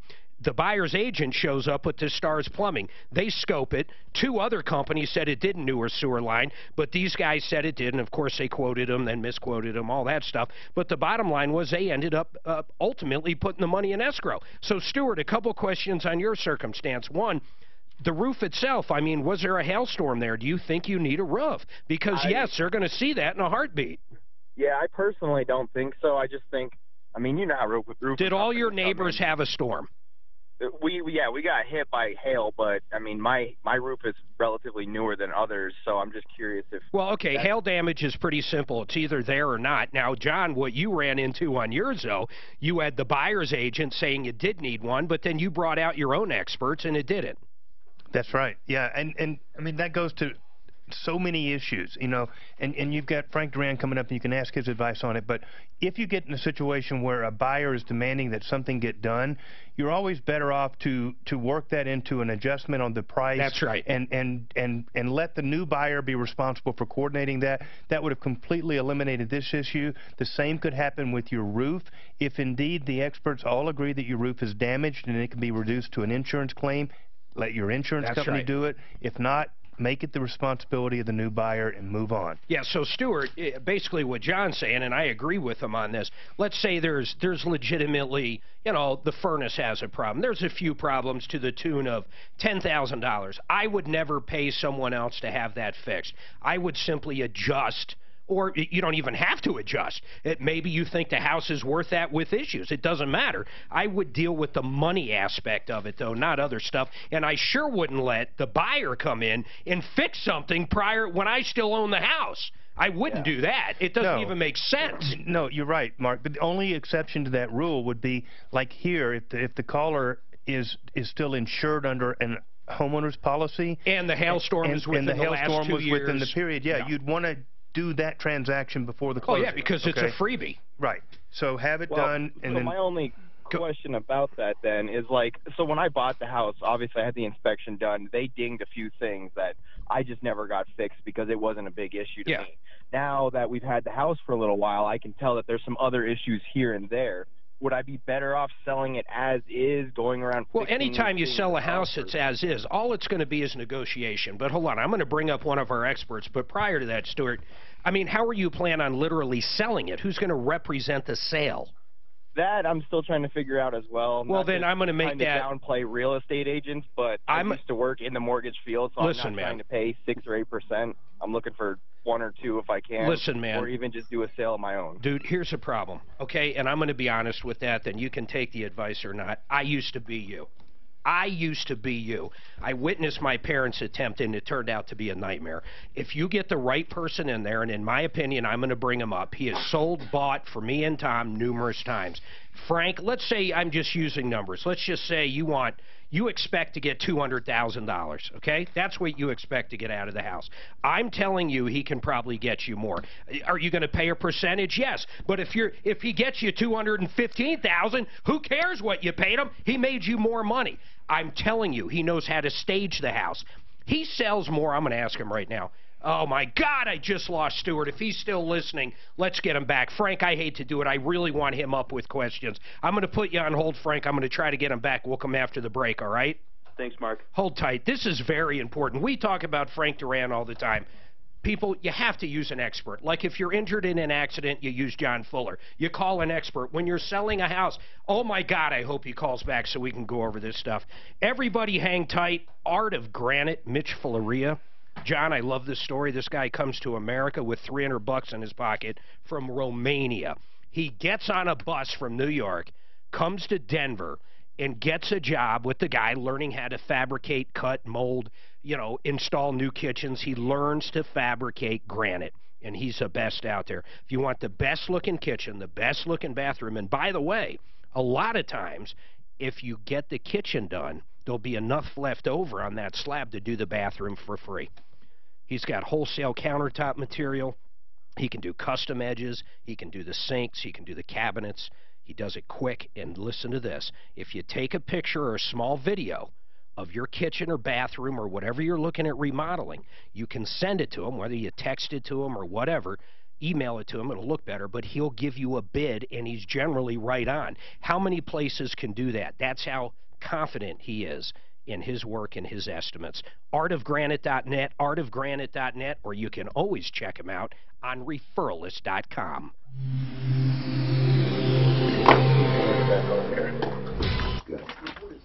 I hear, okay, so my parents, true story, they hire It's this company that like does the contracts for you, but really you're selling it yourself. Right. They do some weird marketing, like send you a fucking front yard sign. I think it's called Redfin. RE List or some shit like Redfin, yes. Redfin. So their house sits on the market. They're asking, I don't remember, man, $500,000, 600, whatever it is. They're asking this. You know, the first weekend it's up on MLS, which Redfin helps. They get some traffic, blah, blah, blah. 3 months goes by, it's stale as shit. Because everybody's wondering, why is it still on the market? I get someone involved, they take it off the market, they said, we've got to let this thing sit for 30 days, make sure no one, remembers it was on for so long. Got a realtor involved, it wasn't Frank, because I didn't know Frank at the time, but it was a good realtor. Fucking sold in 30 days for more than they were asking on Redfin. See, the problem is, you got this guy who thinks he's smart. I know he does. And he's out there trying to get somebody to bid him up to 1 to 2%. They're going to be like, fuck you, okay? Right. And then no realtor would ever show his house with a co-op of a half a point. Right. And it's not as high as it was. No, it's not. They're going to drive right by that son that you go around the block so they don't even have to see it. Right. But I do think what he needs to do is hire a home inspector just to make sure he knows up front what he's looking what for. they're going to get. Should I hide all this shit? Or Right, right. But fix it. I think people should get home inspectors. Well, of course. I don't think it's prior bad to as a them. buyer. I wouldn't pay for one as a seller. Well, because if you know it up front, you know, boy, should I take care of this, should I take care of that? Because if you goes down to another home inspector and then they got it, now they're going to say, hey, this is what you got to do. I know. I don't disagree with you. My contention is that the home inspection business has been corrupted. Exactly. And that's why you get one of your own unqualified fucking people out there Sure, that can never agree on anything. Right. But if you got a good one that you hire and he's looking out for you, saying not even about selling it, he's going to tell you, give I know, you the facts. but so great. I got the facts. And when I get a bullshit one and a dumb, uneducated purchaser that comes and says, my person says we need a new furnace. Sure. You can go, well, mine doesn't. Well, obviously yours is biased. We don't feel comfortable. We're not going to buy that. But you know that up front, though. Fuck off then. Right. We still lose a deal over it, you know? Hey, I got a good thing for you. I say, John Fuller, he'll get you a settlement, or he will tune them up. That's creative. They should have hired you for admin, you know? I'm going to send you a picture of all this trash I want up. Okay. It's not the best picture because I'm taking a picture of a printed. He sent that. Why he would know? He showed up. Oh, did he show up? Suzanne said he dropped this off. Right. He just dropped it off with no address, not anything. He landed his flat helicopter right out there in the roundabout, you know? He had tinfoil on his hat. No, a little tinfoil. Mark Special. They're like, oh, Mark, Major, yeah, come on in. Let me put my hat on. Who are you here to see? Mark? Oh, no problem. Let me get him down here. If it was anybody else, yeah. Oh, we got Wyatt's Towing. That ought to be a good one. Wyatt's, you know, his the owner's actually an attorney too, man, or he's an accountant. But he went to, where'd he go to? Boston or Yale? I don't know, Stanford. But I talked to him and he said he would be kind of an angel and let us know. His fucking pedigree's good, man. I mean, it's I don't amazing. care. He's still in a lurch, you know, a parasitic business. It is definitely a parasitic business. You have to be of the right, not necessarily, well, you do. You have to be of the right caliber to be in that business. But the thing about it, and they do take pictures ahead of time. But now, really, they do it right. Towing companies, I mean, big towing companies, that's big business, and I don't say anything bad about them, but the ones that spray the parking lots and tow people at minutes, that's a whole lot of them do all of it. And I think they get bonuses. I think the drivers get bonuses for every one that they, okay, this guy, that's, you know, it's right, it's 2 inches. Where you want to get it, though, if you're a tow guy that owns enough trucks, what you really want to get is that city's contract for the accidents. Right. That's gravy, man. And insurance companies are generally paying the bill, so you get paid. Right. No, I've represented. What you don't want is DUIs. Does insurance pay if you have a DUI? Will they pay that? I don't know. They won't pay the tow from you getting pulled over. Okay, that's what I meant. All right, 303-713-8255. We did get Stuart back. Cindy's got a problem with the towing company. Cal's got a roofing issue. And then Denise, I promise, I still have a reason I haven't come back to Denise. She called up. She said, hey, I gave $230 to this apartment complex in October, and I still haven't heard if I got in or not. Daphne's on the phone with them. Hopefully we'll have a good update on that. Meantime, Stuart, I think you heard me a little bit, but I want to bring Frank up right now. Frank Duran, the real estate man. And Stuart, I don't think I can explain to you. I have just dealt with this call so many times. You think you're going to make more money selling that house because you don't want to pay whatever the fee is. But I also want you to think about this. The person buying your house, there's a mic on it, someone could kill it. The person buying your house also is most likely going to be represented. If you're only offering a very small fee to sell your house, they have no incentive to even show your house, even if it's perfect. And I'm not saying a bad realtor or a good realtor would do that, but it's something you got to deal with. Frank, would you agree with that? One of the problems is maybe not what you make on the selling side, but if you're showing a client a house and they're only paying 0.5%, I already know what Frank's going to say. Well, it wouldn't bother me. I'd do it. But, Frank, I mean, in general, in the industry, what do you make of people selling their own house? Give this guy a reason to use you. Well, hey, Mark, you know, they say football is a game of inches. Well, you know what? Real estate is a game of inches. And it's those extra things, the attention to detail, that can add up to a whole lot in the end. And I'll give you an example. I sold a property in Elizabeth, and the seller was adamant. She said she wanted $720,000 for her home, and that it was worth that. I put together a game plan. I studied the competition in depth, put together an individual marketing plan to sell her home. We put the plan in place. Well, guess what? We sold it. She wanted $720,000. We sold it for $753,000, and we sold it for $18,000 above the appraised value. Because we did our research, because we put a plan in place, it's those little extra things that added up, and in the end, she actually ended up selling for $18,000 above the appraised value. Stuart, what I'm trying to get through to you is, listen, man, I was you. I swear to God I was you. When Frank came to me originally, and this was when we were selling our Castle Rock house, I don't even remember, I think I wanted $450 for it. He came in and said, nope, we're going to set it at $430. And I'm looking at him like he's nuts. Stuart, I'm telling you, we got way more than $450 when it was said and done. But better yet, we had so many offers, a bidding war started, and then what happened? Listen to this, man. Then what happened? Everybody started upping their price. And some people out of all these people didn't have to sell their other house to buy ours. So we didn't even have to wait. He closed us like in 30 days, man.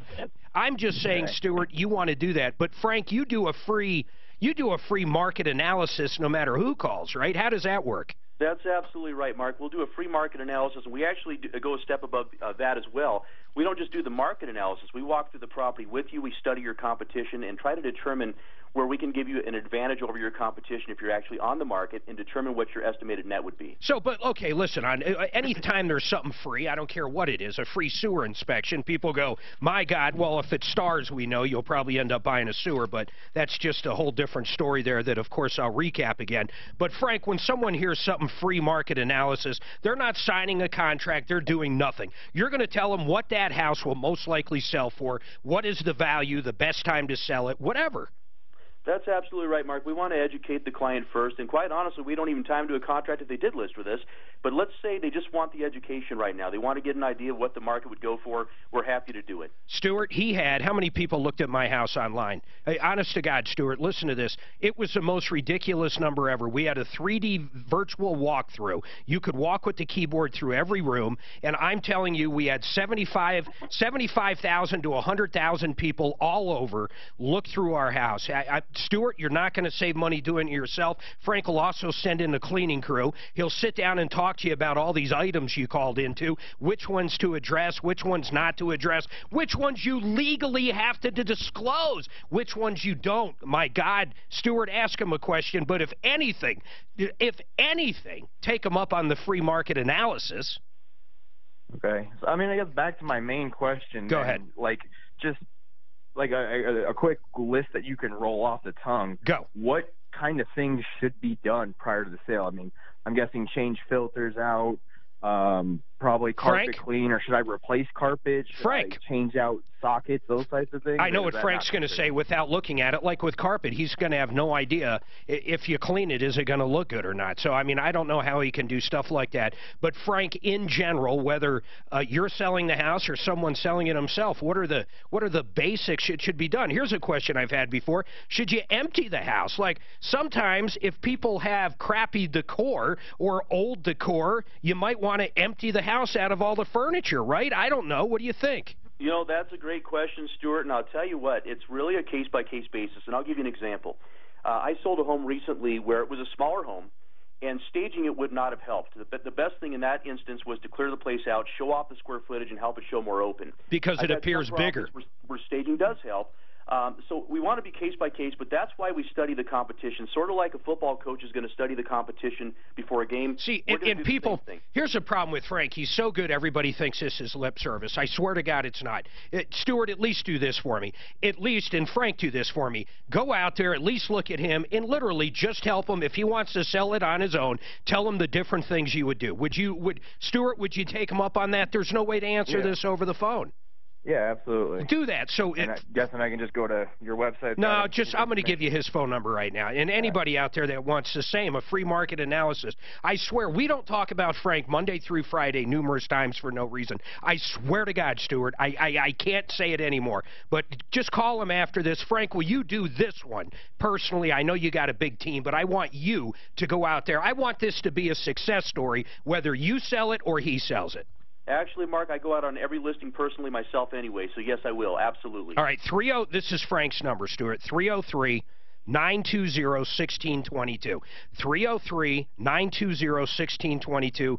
Frank Duran, the real estate man.com. And Stuart, just at least take him up on that. He'll tell you if you should do the carpet. He'll tell you if you should empty it. He's going to be 100% straight with you, no matter if he lists it or not. And by the way, if you do sign a contract with Frank and then you decide the next day or a week later or a month later you want out of it, you can get out of it. He's not going to charge you a nickel. In fact, worst scenario, I swear to God, you'll get a free house cleaning. And I don't want people calling this poor man up so they get that. But in reality, that's the deal. 303-713-8255. I get very energetic talking about him. I do. I mean, I really do. Another great person on a referral list, Mark Trenner. You can get a free ebook from him. If you're an inventor, you can download the Inventor's Guide in Trademark Basics. Maybe you've been using a logo. A lot of companies listen to this, like Stars Plumbing and Heating. I don't know if they actually trademarked this logo, but maybe not. Maybe I can have Mark look at it, and maybe I could trademark their logo. I don't know. It's just an idea I'm throwing out there. But my point of this spot is protect your IP, your intellectual property. If you have an invention and you want to see if something's like that, Mark, for a very low price, can do a search, see if there's anything out there like it. He's actually not just an attorney, but because he does trademarks and he does inventions, basically, he's actually an engineer, too. I mean, it's a pretty remarkable pedigree. This guy, not only law school, but he's an engineer. Like 3 engineering degrees. I know. The guy's smart. Don't go to these lead guys late at night where George Foreman is trying to tell you to send your invention to him or that kind of crap. You call the actual attorney. He's here. He charges low flat rate fees, no hidden costs. 720-221-3708. You can get that free ebook, by the way, at US-patentattorney.com, US-patentattorney.com, or, of course, on our referral list at referrallist.com. So I got a hold of, so she had been, Dennis, I'm sorry, you know her, had spoken to Lauren in corporate. Yes. Her voicemail was full, so I called back. It took me like 5 times to get through, but I finally got through and I asked for her boss. So I got a hold of Drew and I told him the story, and he said, I go, would you like to come on the radio? He said, not right now. He goes, my biggest concern is she's about to be homeless. Let me call her. Let me get this figured out. Let's do it on air. So, why are you telling me this stuff? Well, she doesn't know how to tease. Would you give her my book on teasing? I'm talking to you. Radio-teasing.com. Oh, Lord. So I was waiting. I was going to go call Denise and see if she had a phone call from him. I want you to bring up Dennis. I seriously want you to do that because I'm going to lead into this thing. When I picked up, I go, Dennis? She laughed. I go, I mean to me. Be nice. Yeah, I think we've got Yeah, be nice. You were going to be the strong arm. No, you know, now you're the tuner-upper. The tuner. I'm going to go see it today. John the Tuner Fuller. John, let me tune him up. Wait. Been hit by a DUI? I'll tune him up for you. Yeah. I think you got a winner. The tuner. It'll be a guy playing like Godfather music in the background. That's right. Hire the tuner. If he can't get you the settlement he wants, you'll tune him up. Tune him up. It's a win-win. Or the leg breaker, which is better. I wonder what the most outrageous, what are those called? A moniker is. Moniker, yeah. The Bulldog lost his for a little bit of time. Oh, no, the strong arm. arm. He had to pull it down for like 3 or 4 months in this last year, 18. Yeah. While this case was going, there was another North Carolina or Georgia or somewhere. another strong arm that they went to blows over it. I think there could be 2 of those. One and the same. Can you imagine? Well, there's an outfit in Texas that does his ads. Oh, really? He doesn't in-house produce those. No, I'm sure he does. He spends so much on TV. I heard a story, and I don't know how much is true or false, but he was DUI. He runs away, hides in the bushes. He ends up getting caught and basically tells 479 Fox, I'll pull all my fucking advertising if this shit hits the news. And I have no idea if that's just some bullshit wives' tale. What's that? I said, it damn sure hit the news. It did hit the news? Yeah, they arrested him at the Denver Seminary. He ran over and was hiding in the bushes. And No, oh really? Yeah. That's incredible. That is incredible. I guarantee you can find that. Did he get a DUI? Yeah. We're going to need to take her right away because she is on her cell He phone. runs to the Denver If Seminary. Drew calls her, I want He's her going to to take join. that call. He was going to join. I've been here all day. It was a good thing I tried. I forget picked who her told up. me that. It was an advertiser, though. It might have been. A citizen went to Azar's car and took the keys out of the ignition. Police approached the car and Azar jumped out and ran towards the Denver Seminary complex. He eventually was arrested at the Denver Seminary bookstore and was taken to the Arapahoe County Jail. Jesus. Oh, man. That would be December 23rd, Is Ideal coming 2000. on? Oh, wow. 19 years ago. Holy cow. After witnesses saw him swerving down a major thoroughfare in the middle of the day. Oh, my God. Charged Oh, so it's in the middle of the day. drunken driving. Blood alcohol level was 0.18. I think he had some marijuana. He'd be in jail in Salt Lake City. Let me tell you, my son said it because he worked at Shanahan's. He was an absolute asshole. Treats everybody like dirt. He's a fucking marketing genius, though. So it's a good thing I picked up, I tried to get Denise. She puts the phone down on speaker, and I said, I already told you don't have it on speaker. I said, keep the phone next to your ear. Mark's going to be picking you up, Dennis. I call his other Dennis. So that's I want to say Central City, Comedy Central clip. What show is it, do you know? It's called Keen and Peele. They have Keen. K-E-E. It almost reminds me of like E-L-E. They like in Living Living Color. They have a bunch. Yeah, they're So all you go to fucking great. YouTube then and get a bunch of them, huh? If you just go to that one, you'll find several more. They're absolute top quality comedic skits. Oh, I think now they might even be on SNL now or something. Do they actually say Denise though? D Nice? Yeah. Yeah, D Nice, yeah. Oh, Yeah, it you is heard it, yeah. absolutely the funniest clip.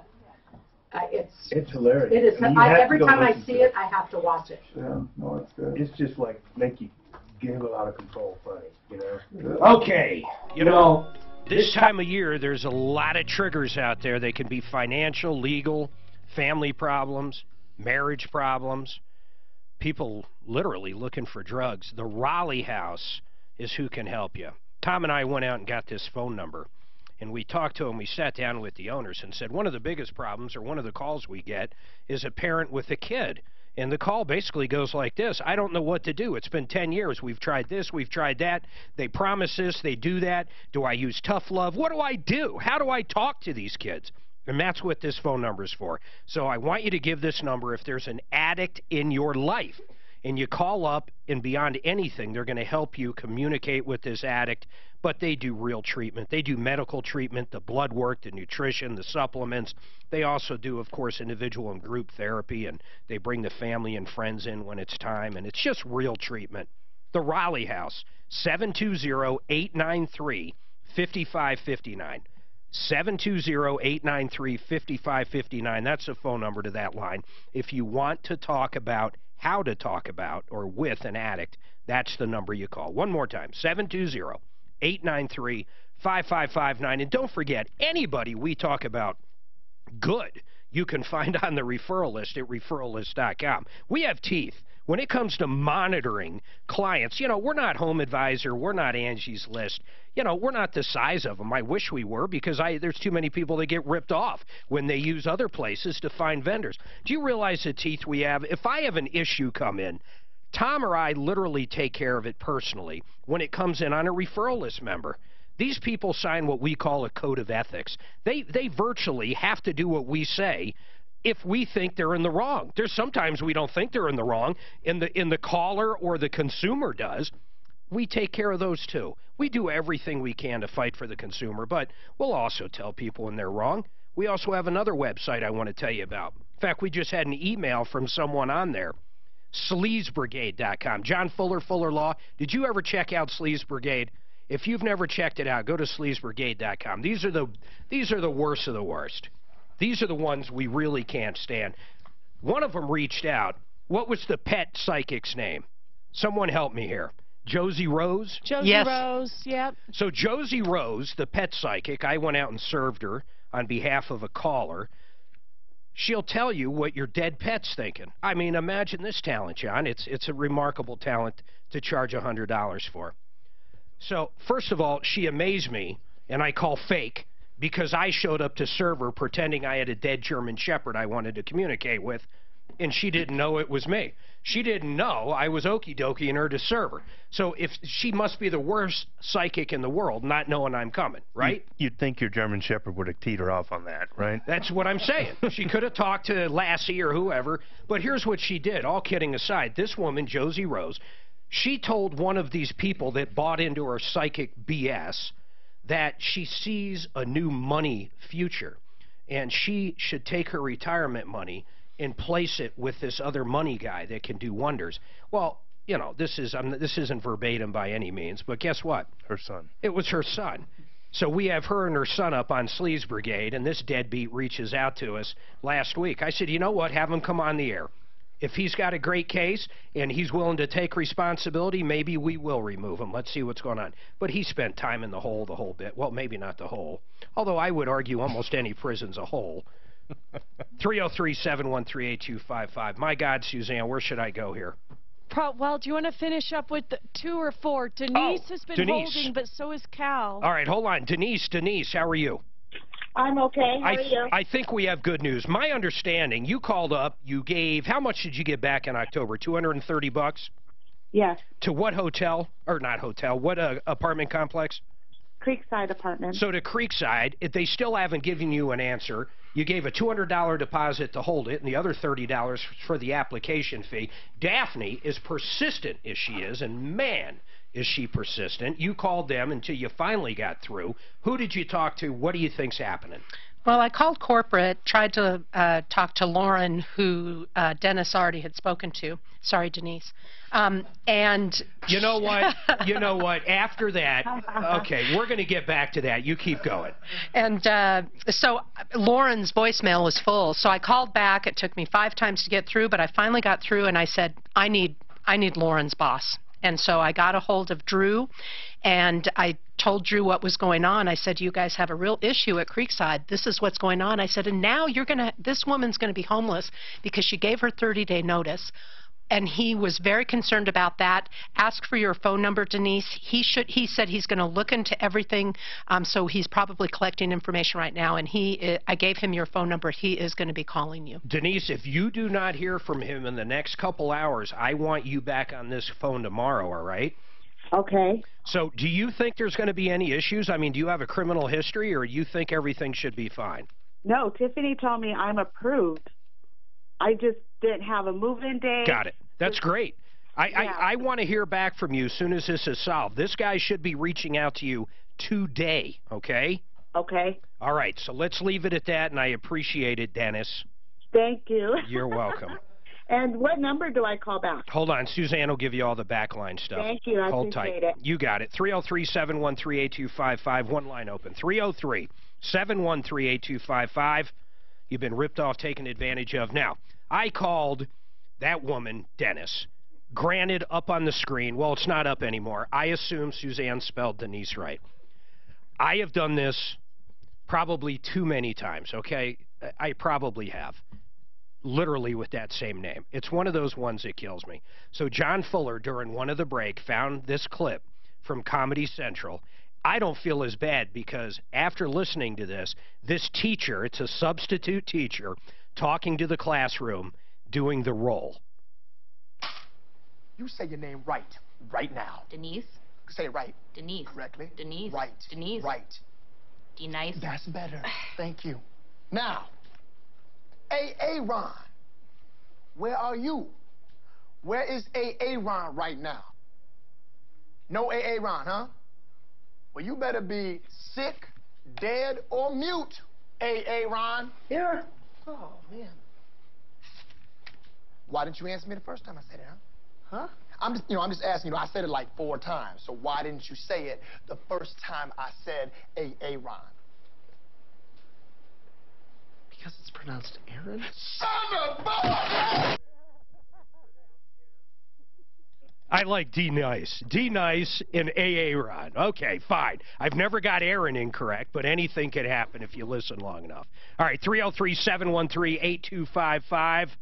We got to take a break. Hey, listen, last week we had Joan in, approval reverse mortgage, wonderful woman. If you're over 62 years old, you want more income or you want more cash flow, meaning to pay off any existing mortgage you have, a reverse mortgage could be perfect for you. And I promise you, Joan is the one to talk about. You've probably thought about it every time you hear Tom or myself talk about it.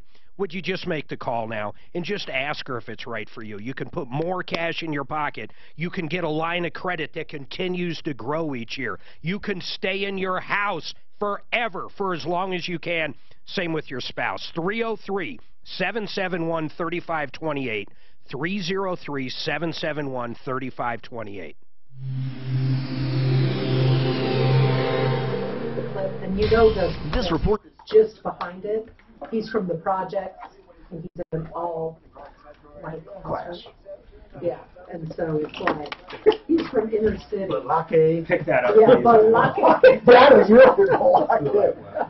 Oh, is he going to come on? It is my, every time I see it, I have to watch it because it's just. You want to talk about it? 12, it just gives you a great smile and rates. Every one of their skits is 4.5%. Who are they getting? How are you looking Okay. up there? What's the Just name? going to be broadband 12-15 rates are going to be at 4.5%. Ron on Google, and it'll pop up. And then from there, you can see all their other videos and stuff. They've got a guy that's on. Some of it's pretty off color. Like they've got this black actor that's very effeminate looking, flight attendant gay on one thing. He's very good. And it's then like Mad TV or yeah. And then they have another one where that guy they're in a slave auction, and really.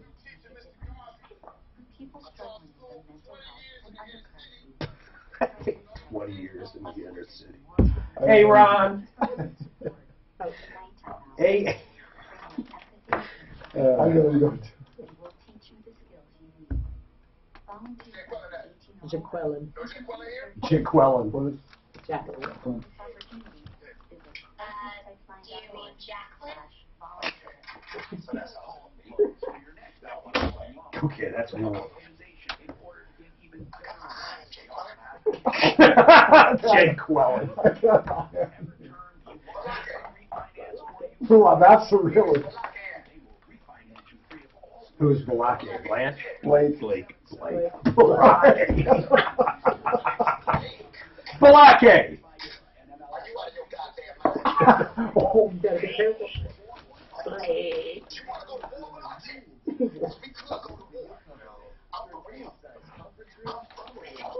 No. If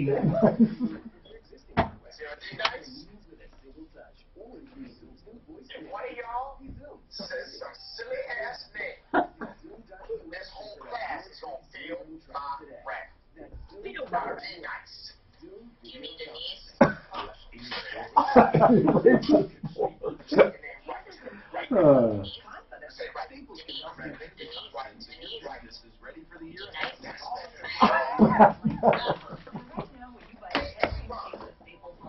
Where are you? Where is Aaron right now? No Aaron, huh? It better be sick, dead, or mute. Hey, Aaron. Why did you answer me the first time I said it? Huh? I'm just asking you. I said it like 4 times. So why didn't you say it the first time I said Aaron? Because it's pronounced Aaron. You done messed up, Aaron. Take your ass on down to Oshag Hennessy's office right now. Oshag Hennessy. What's this? Oshag Hennessy.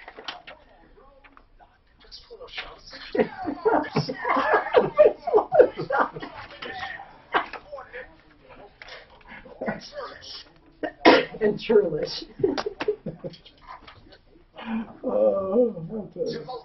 Timothy. Present. That's the only brother in the back. He's like, present. Oh my gosh. Every time it cracks me up. The one of the slave auction is hilarious because all these other guys keep getting auctioned off, and the one that's like the kind of fat and whatever, he's like. Okay, I have to go down for Tom. It's freaking hilarious. Don't over-supplement them. I won't over-supplement. I'll be back. Racist, Oh, I need those inappropriate, or anything. It's just funny. Hey, bring a water up when you come back up, please. You got it. Anybody else? Actually, here's one here. Okay, there you go. Oh.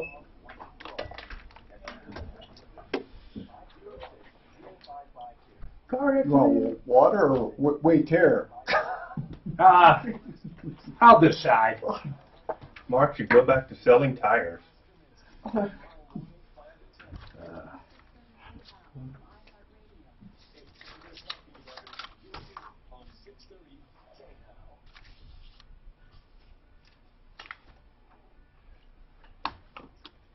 All right, 303-713-8255. We've got a lot of people have been holding forever. But Al says I should go back to selling tires. We'll see what Al's got to say as well. Al, that's what I call a tease, so hang tight, bro. Cindy, what's going on with Wyatt's Towing? Hi, hello. Good. Cindy, what's going on? Yes, I actually was trying to get the word out on them. I've lived in my particular townhome for years, and then recently, a couple years ago, it was purchased by a different property management company. So apparently Wyatt's is now the towing company over our complex. So it's not even a complex. There's only 6 units in our building. But we all have our own driveways, and we've never had any issue. Honestly, then never got any parking permits. So what happened, though? What was the actual issue, Cindy? I assume they towed the car? They did. It was on the 20th of December, like 3 or 4 in the morning. They came and towed 3 people out of their own driveways, out of our 6 driveways. Now, why are they going to say that if it was your own driveway? I mean, I'm sure they're not going to. I'm sure their side of the story is a little different. So what are they going to say? They actually did tell me when I called to ask where it was. I mean, I thought my car was stolen when I went out that morning. Yep. And I called the police, and they said, no, it was towed at 3 in the morning. And I called the tow company, and they said, well, you don't have a parking sticker on your vehicle. Got it. And did they issue parking stickers? You know, the complex, when I got a hold of the complex, they do have parking stickers because they have multiple properties. Yeah. Some of them do have huge parking lots. So I would assume technically they were in the right towing your vehicle. Would you agree with that? Well, if going by what they're saying is there wasn't a parking sticker. Yeah. Yes. However, even the people at the property management said that they didn't even tell them to go tow vehicles in our area. And she said it became an issue just in December when I spoke to the actual That's property when they manager. started hiring? In other words, that's when they switched over from the old towing company? No. After I spoke to the people at the apartment complex, they've had this Wyatt's for over a year and a half. So what do you think changed, though? I mean, I don't get it. I mean, do you think they just beefed up enforcement? I think Wyatt's decided to go to take their contract to the limit and go to look at every single property with the management company that they hadn't even had any issues with. How much did you end up paying to get it back? $260. Oh, man. I mean, that's not horrible. Some of these stories are even worse than that. I mean, the problem is, I just know what Wyatt's is going to say. John, you and I were talking about this. It's a tough business. Now, the owners of Wyatt's, he went to a pretty nice school. I don't remember, and this doesn't mean anything, but, I mean, he's a very educated man. But still, being in the towing business, holy moly, you're the enemy of the people. Mm-hmm. Yeah, and it's kind of like at this moment, the property management lady, there's multiple territories, so they have different managers in this property company where I reside, and they don't have any. She said there are certain territories that they definitely need Wyatt's or whoever the towing company is on a regular basis. Yeah. But she said in her territory, she didn't ask Wyatt's to go out and double check anything. Nobody asked them to beef up their rounding up cars that. Well, I mean, we can make a call over there. I don't know what it's going to do, though. I mean, if technically you were supposed to have a sticker, that's what's in the lease, I'm assuming, and you didn't have a sticker, these guys pay them to enforce it, and they were enforcing it. I mean, I know that's not the news you want, but that sounds, from what you're saying, the way it is. Well, there wasn't anything in our lease. So, do they issue you stickers? They after I got a hold of them, they said, well, yes, we can get you a parking sticker, even though we never needed them. But you never needed them before. Well, I would like to. I wonder if the apartment complex or the townhome complex beefed it up with Wyatt's. I don't know. Yeah, let's call over. Let's just call over and see what they say. Hold on, Cindy. Do we have any of your other information? No. Let's find out, because I don't know if here's what I'm thinking. I don't know if the bad guys are the actual complex, or, you know, if they hire Wyatt's to patrol, Wyatt's is just doing their job. But I wonder if they beefed up enforcement. They didn't tell you needed these stickers. How long, okay, how long were you there prior to getting the sticker? I've lived in my apartment for 10 years. And you never had a sticker and never had a problem? Never. Well, and then the actual property company said that they only towed 3 vehicles in this territory in November, and then 23 cars in December, and she said they're not asking Wyatt's to do that. Well, it doesn't matter if they're asking them. I mean, they actually have a contract saying this. John? Exactly. Cindy, just a quick question. You've said the words townhome and apartment both in this phone call. Is it an apartment that you rent?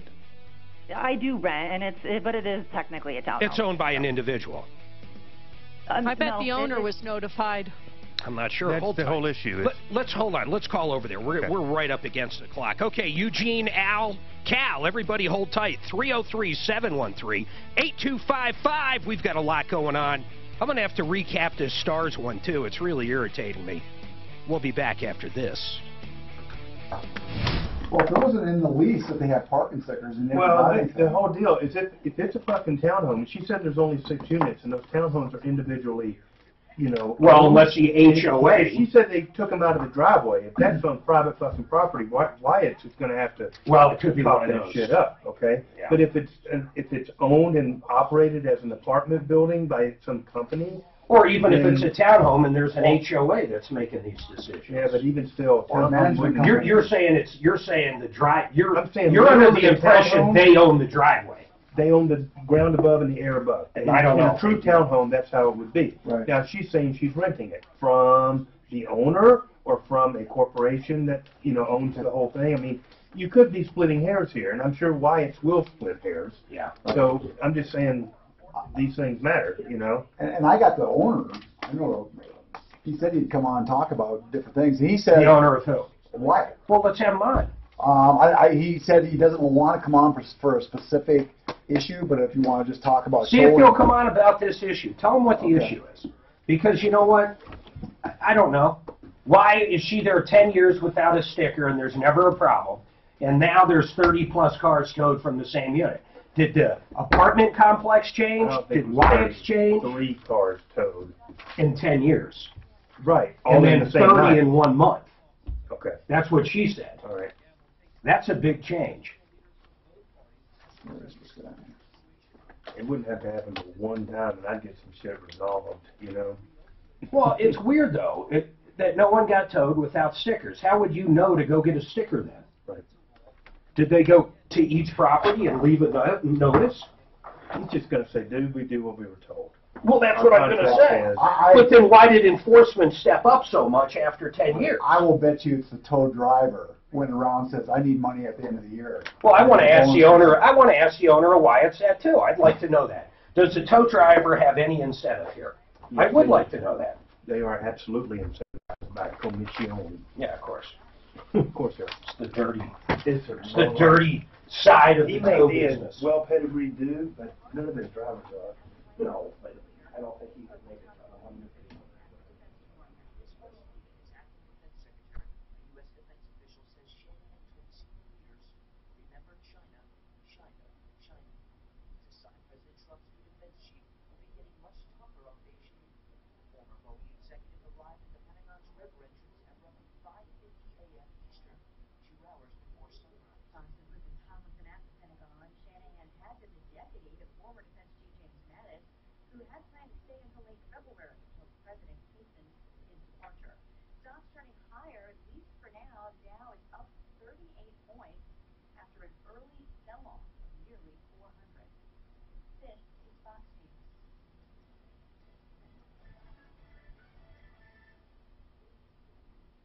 Ever wonder why Europeans seem to speak so many languages? Maybe it's because they use Babbel, the #1 selling language learning app in Europe. Babbel's award-winning technology gets you speaking right away, whether you're learning Spanish, French, or German. And best of all, you'll remember what you've learned. I always thought I was bad at languages, but after using Babbel, I can tell you I was just taught the wrong way. Using Babbel's 10 to 15-minute lessons, you can be speaking confidently in your new language within weeks. I was amazed that I could start having real-life conversations right away. It was so fast. Now I'm speaking Spanish. Woohoo! No wonder Babbel is the #1 selling language learning app in Europe. Try it for yourself and see why Babbel is the quick way to get conversational in a new language, like Spanish, French, or more. You can try Babbel for free. Go to Babbel.com or download the app and try it for free. That's Babbel, BABBEL.com, or download the app to try it for free. That's Babbel.com. Exergen temporal scalar thermometer center.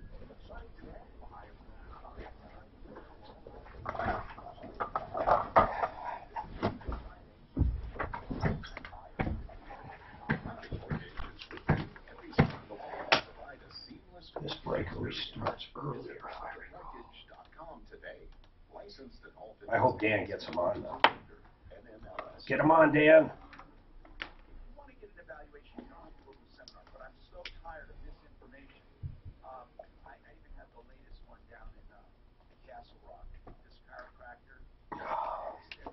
Looks like you got him.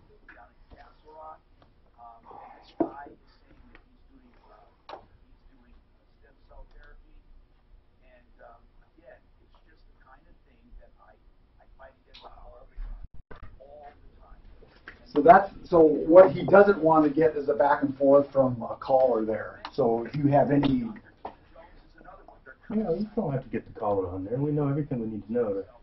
Is he the owner, Trevor? That's what I got him as. He's either the president or the owner. Okay. But that's his name. Yeah. He says he 5 minutes. He's going into a lunch meeting. Okay. So you got to take him on. And what complex was it? Do we know? He should call it a 1088 Miller. What is it? 1088 Miller. That's what the complex is. That's what Suzanne said. You know. They have a better name. Now he's basically coming on to answer any questions like, say, is there an incentive? You know, all that kind of stuff.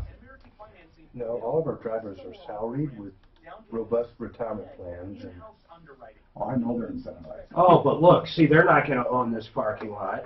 If this is the right building, just Google 1088 Miller, John.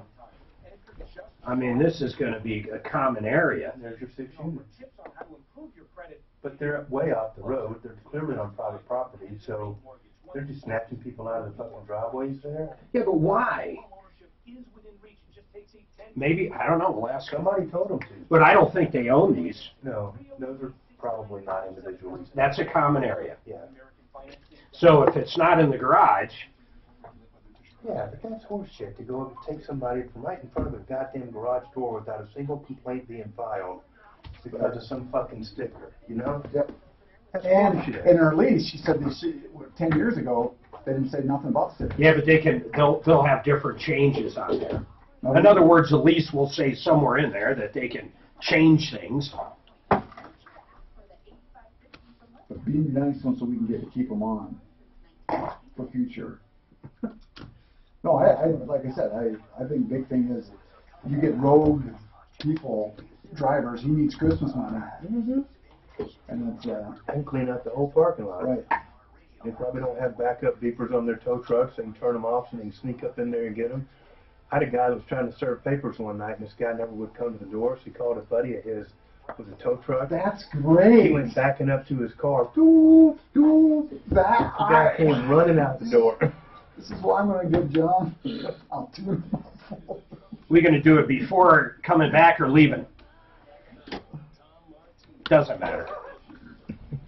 Welcome to the show, the only show that's kind. We're here to solve problems, answer questions, get directly involved with your life and go after the bad guys. Yup, that's what we do here. You think you've been ripped off or taken advantage of? Our telephone number is simple, 303-713-8255.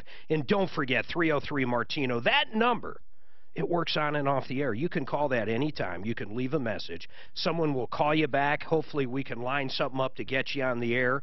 We'll tell you where to send different documents. If you want to email us, it's really easy too. help@troubleshooter.com. help@troubleshooter.com and 303-MARTINO. Just two ways to reach us anytime. You can also pretty much chat directly or at least email us through referralist.com. You can also check out sleazbrigade.com if you want to know who to stay away from. So anyhow, I got to jump back into this. So Cindy called last hour. Cindy says, hey, I live at this particular unit, and I'm going to bring her back up real quick. Cindy, I'm staring at the unit. I get it now. It is just 6 units. I see the 6 garages, and basically that's probably common area. What you're referring to is the driveway. But your vehicle was in the normal spot you usually park, right? Right. All right, so I've got Trevor Ford on. Hey, Trevor, I forget, are you the owner of Wyatt's or the GM? What is your title, man? Trevor? Trevor? Yeah, Trevor here. Hey, Trevor, I'm sorry, what is your title over there with Wyatt's? Aren't you the owner? I'm one of them. I'm the president. Oh, cool. I appreciate you coming on, man. It's got to be tough. I'll say this. It's got to be tough in the business. Most consumers don't like you guys. You can acknowledge that, right? Yeah, we're generally, not super popular. No. So the IRS, right? I guess they're evil. Well, that's probably true. So here's what Cindy's saying, though. She's lived at this street for 10 years. It's on Miller Street. And for 10 years, she's never had a sticker. Right, Cindy? Exactly. And then when did it get towed by Wyatt's? When was it? It was at 3 in the morning on the 20th of December. So what she's trying to figure out, Trevor, is a pretty basic question. What happened to why it was never an issue for 10 years and now it's getting towed? Right. Yeah, so I can't speak specifically to this situation. I don't know, which vehicle or was. Sure, what details? The specific rules of that property. But I can give you a couple reasons why sometimes, things change. Sure. Or people didn't get towed. Often they just didn't get towed, right? If I, drive down the street for 3 weeks at 100 miles an hour and then I get pulled over the next week and I tell the police officer, well, this isn't fair. Like, I did this for the last, 3 weeks. Yeah, I got you. He's not going to say, okay, well, you're right. He's going to say, well, good for you. You got away with it for 3 weeks. So that's one reason.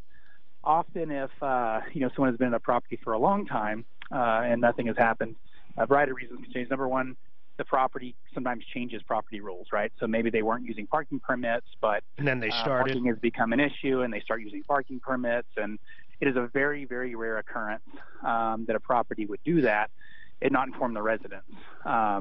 Now, residents will say, hey, I wasn't informed, and maybe it's because they don't check their email or I see that. Or whatever. When you get some time off the air later, could you check in and give us just a response what happened on this particular one? Yeah, absolutely. And make sure it wasn't a mistake. Let's put it that way. Yeah. Because the management company is saying, what did they tell you, Cindy? They do a lot with Wyatt's, but typically not at this property or something like that. Right. They have different territories, so there's certain territories that certain problems. They have a lot of problems in, and the particular territory that I live under, Cute Properties. I just want to make sure. I just want to make sure it's right. So, Trevor, you'll do that for us. Yeah, absolutely. I mean, you never know when mix-ups happen. So if you can send me the details on it, I will. Suzanne will give them to you as soon as I put you on hold. But I want to ask you another question. Let me put her on. Let me put her on hold real quick. So here's what I want to ask you. I want to pull your skirt up a little. In the tow business in general, I don't care if it's you guys, but mostly big towing companies, I would assume a city contract is great money. So if someone, DUI an accident, you pull it away. The other part of good money or good income is monitoring apartment complex like we're talking about. Do your drivers have an incentive, though, to go find vehicles? In other words, I'm sure they are on some form of hourly, but do most tow companies also pay a commission per vehicle? Yeah, primarily they do. It's just like anything else. Like if you do, landscaping, your guys are motivated to mow lawns, like your crew, especially like your, crew supervisors and stuff like that. So, yeah, I mean, drivers, are incentivized to tow. Otherwise, we'd just be having them sit in trucks, burning our gas. Now, another quick question. Is there an answer to this, or is it per circumstance? But let's say I'm parked at Burger King, but I'm across the street somewhere, and I shouldn't be parked at Burger King. Tow guy shows up. I notice he's pulling up. I run over there before he even gets it onto the vehicle. I can just take off, right? Or how does that work? That is true. Yeah, absolutely. So the Public Utilities Commission, the actual law states that a driver, even if they're hooked up to your car, but they're still on the property, they have to release it for a reduced fee, which is $70 throughout Colorado, but in the Denver city limits specifically, it's $15. Wow. And that's if you're on the property. Now, in practice, especially in Denver, I can't speak to other towing companies, but in practice, mostly it just makes sense to get the car back for free. For $15 by the time you deal with all that, and then you have, it's not worth it. People's cousins come out with bats, and it turns into a whole situation. I bet it happens. Mostly, yeah, mostly your policy is that, hey, if we're hooked up to the car and the person comes out and can move it off the property, then hey, no harm, no foul. The solution has been presented, right? Like our job is to keep parking lots clear for paying customers or residents. And if the person comes out and moves their car, then the problem's solved. And by that point, we don't need to tow the car. So yeah, if someone comes out, they're good. All right, Trevor, with Wyatt's Towing, I appreciate it. Hold on a second though, so you can look into this one for us. Okay. Hey man, I do appreciate it. Not a lot of tow truck drivers, John. You must acknowledge not a lot of tow truck owners would come on and discuss it. I mean, that's pretty good information. All right, 303. Hey, Suzanne, what happened to Al? Is he not there? He hung up, I guess, so... Well, Al, listen, you were going to complain about me after listening for 30 minutes. At least you can do is call back in and do it at this point. But other people have been waiting longer. I'm sorry. I couldn't get to you quick enough, Al, to complain about me. John, I love people. I love people that complain about me, but they listen to every single word I say. What do you make of that? Is that a problem? It's like a mental illness a guy might have. It's crazy. I don't even know what to say about that. You've thought about this for a while. Well, the last 22 minutes. I thought it would be a perfect, let's go to Al. Says I should go back to selling tires. Al, seriously, call back in. What I do want to talk about right now is Brent ready. I'd love to talk to Brent Ivinson with Ideal Home Loans. Here's a man I like and respect. Brent, how is the mortgage business? Because I'm looking at something here that say rates are at a lower amount than what I thought they were at. They are. The stock market, as you know, and I know you follow stock market closely, has had a rough ride, to say the least, over the last couple of weeks. And I know that doesn't bode well for everyone's retirement account. I get it. And here's the thing, though. Rates dropping to 4.5% with an APR of 4.621% is not something we expected to see. So here's who can benefit. I know a lot of people are looking at those holiday bills rolling in. You can pay them off, lower your payments, and with lower rates, you're going to save more. And if you are looking to buy a home, and a lot of people have that on the radar for this year, get that process started now. Lower rates mean you qualify for more home for a lower monthly mortgage payment. You guys still have that loan guarantee, so I know this isn't going to happen, but if they did something right now at that 4.5, which is incredible, and they drop down to, what, 2.5 or 3 or whatever, you guys have that guarantee where you'll come back in and refi them for free. That's right. It's a 0.75% decrease or more. We will refinance your loan with no lender fees. So, you know, we could see it. Crazy things have happened, but the good news is you're protected and you don't have to time the bottom of the market thanks to our interest rate guarantee. Yeah, and if the stock market starts going back up and the Feds raise rates at 4.5, could look like dirt cheap, and it is a great rate right now. It's very close to 5, if not over, in some markets not long ago. Folks, if you need a loan, get the ideal home loan. You call Brent Ivinson and the guys down there, 303-867-7000. 303-867-7000. Brent, it was great talking to you. You too. Thanks, Mark. This report is sponsored by Blue Emu. Travel across the metro area freeway. Yeah, everybody looks at 4.5. Oh, geez, 4.5. I know people that it's so artificial because the last couple of years, you realize my rate is, I want to say 2.625. Quit bragging. You killed it. It's on a 15 though. I mean, 15s are always cheaper. What are you on now? 15 or 30? 30. Why in the hell are you on a 30? What are you on? Because I don't plan on living there. You do? Oh, you just want cheap payments. John? 15, 30? I don't have one on my primary. I don't have one on my building or my home. I have a small one in Florida. 15? 10 or 15. Or an I arm? can't remember. 10. It's not an arm. It's a fixed rate. I think it was a 15 at 2.875 or something. We can free up Cindy. He's going to look into that hopefully, and then we'll let her know if anything. So the best kind of mortgage is none. Oh, you know? so you're right. You're right. I mean, Well, especially if you can, even if you had the money, if you can generate that money somewhere else, or more than what that interest costs you. Yeah, but I don't want to be leveraged on my own fucking home. The last 3 weeks should tell you that's not a smart thing to do, you know. My securities account dropped fucking 6 figures in the last 3 weeks, you know. Yeah, 'cause you live in Florida, you can always go catch your food. That's right. I was, yeah. With my bare hands. Like, Was that easy to catch fish there? fucking grip on them. Catfish, man, where you just put your whole hand You're the up. man. Yeah. They don't call you the tuner. Call me the spear gunner. Do you go spear? Do you do that too? Do you really? So do you mostly fish, or do you dive and spearfish? Well, we fish. We dive for lobster, but in certain places you can. Is that fun? Yeah, it is. It's like quail hunting almost. You find them hiding under rocks and stuff. You Really? go scuba diving and you go catch them. Yeah, it's Do you ever find them in these wooden things and stuff? Like, it's a felony to take them out of the That's boxes. a Kramer, that was a Seinfeld thing. Remember when Kramer? I just pulled this rope in there full of lobster. People do that. That's People a rob felony? banks all the Isn't that time. Oh, crazy? yeah. They're serious about it. Fucking Cubans down there, they're no joke. They'll sneak up there and steal 300 of them in a night. They catch them all the time.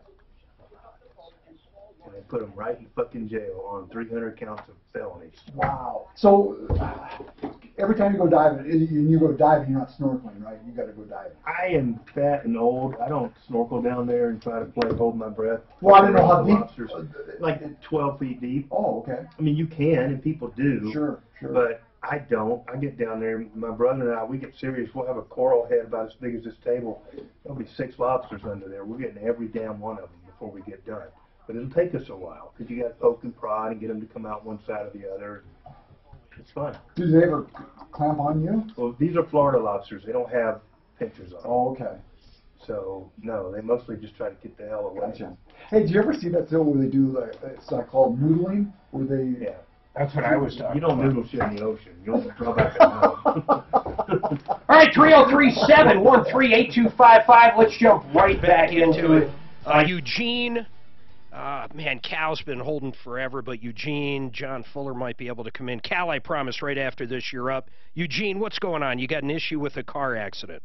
Yes, I have an issue where the insurance company They tell me I get full coverage insurance when I bought the car.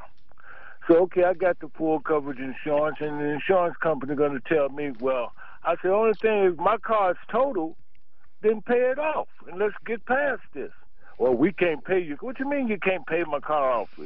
I mean, I Hey, Eugene, how much do you owe on the car, Eugene? $10,000. And how much are they going to give you for the totaled car? $6,400. Hey, Gene, did they you buy that from a dealership or a private party? I bought the car from a dealership. Did they sell you something called gap insurance? No, I didn't have gap insurance. Yeah, so the next time you buy a car, that gap insurance, and for all the other listeners, this is exactly the situation where gap insurance would come in. It's when your car depreciates faster than the amount of money that you owe on it. So the insurance company is perfectly right to pay you the actual cash value. That's all that they've contracted to do. However, the difference between the actual cash value and what you owe is still going to be your responsibility. And if you had paid for gap insurance, that's exactly what gap would cover, is that gap between the actual cash value and the payoff on the loan. Eugene, do you think your car is worth more than $6,500 or $6,400? Not the loan amount, but what do you think it's worth? I think my car is worth about $8 or $9. Okay, well, you're close. Eugene, we're getting tight on time here. In a nutshell, go out and find you your own best comps that you can find. Go on to Craigslist, go on to Kelley Blue Book, everything you can, and be able to fight. The other thing is tell the insurance company to give you the exact analysis of your car so that you can see where they're cheating you and where you need to add more value. They will give you that document if you ask them for it. Yeah, they'll break it down. For example, power windows, add this. Different rims, add this. I mean, sunroof, add this. Go ahead. Well, that's what I'm saying. They'll give you an analysis of how they're valuing your car. They might be missing something. For example, it might have a GPS and it's not listed on there. But they don't pay the loan off. I know that's what you wanted to hear. The problem is your vehicle is only worth whatever it's worth. It's not worth what the loan is. Imagine if you borrowed $100,000 on a $1,000 car. Do you think the insurance company would owe you $99,000 more dollars? I understand your point. Okay. Well, it's not my point. It's just the way it works. Yeah, I understand what you're saying. And it sucks because there's a lot of people left in your circumstance. Yep. You're going to have a deficiency and no vehicle. It happens all the time. The best that you can do sometimes is sometimes other dealerships will help you by rolling in that negative equity into a new vehicle, but then it's even more important that you have the gap because you're that much further underwater on the very first day you roll off the lot with that new car. Yeah, and gap insurance won't cover 100% of the gap unless if it's under whatever percentage, like 25, 30, whatever. The gap insurance covers up to a certain amount. Right. But that's it. You got any other questions, Eugene? I mean, you've got to do your research. Google that car. Let me ask you this. Is it a way that I can get in touch with, because my situation, if I could talk to a lawyer. You're talking to a lawyer, John Fuller, but it's not. What do you think's going to change? I'm just saying my situation is kind of different. If I'm saying. How is it different, Gene? Yeah. Maybe we missed something. How is it different, Eugene? Well, first off, my accident wasn't with another car. Okay. Okay. It was caused because the car itself went into the. I have electronic. Okay, Eugene. So you're going after your own insurance company, but what don't we see though? The value of your vehicle is only worth what it is, not what you owe on it. I understand that. Then what's different? What are we missing? What's missing is the fact that when I got this insurance, they didn't say, okay, we're going to come out and evaluate your car, and this is what we're going to do. Doesn't matter.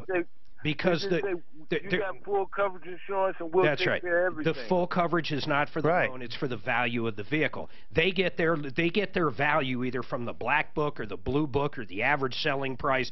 If you're arguing the value, we might be able to help you out, but you got to do that initial research. But I can't. There's nothing we can do on this. Listen, they're not going to pay your loan off unless if the vehicle happens to be worth what that loan is. They don't need to. They won't do, and I'm not going to get your hopes up it'll ever happen, Eugene. They're simply not going to do it. Eugene, if you go, first off, who's your insurance company?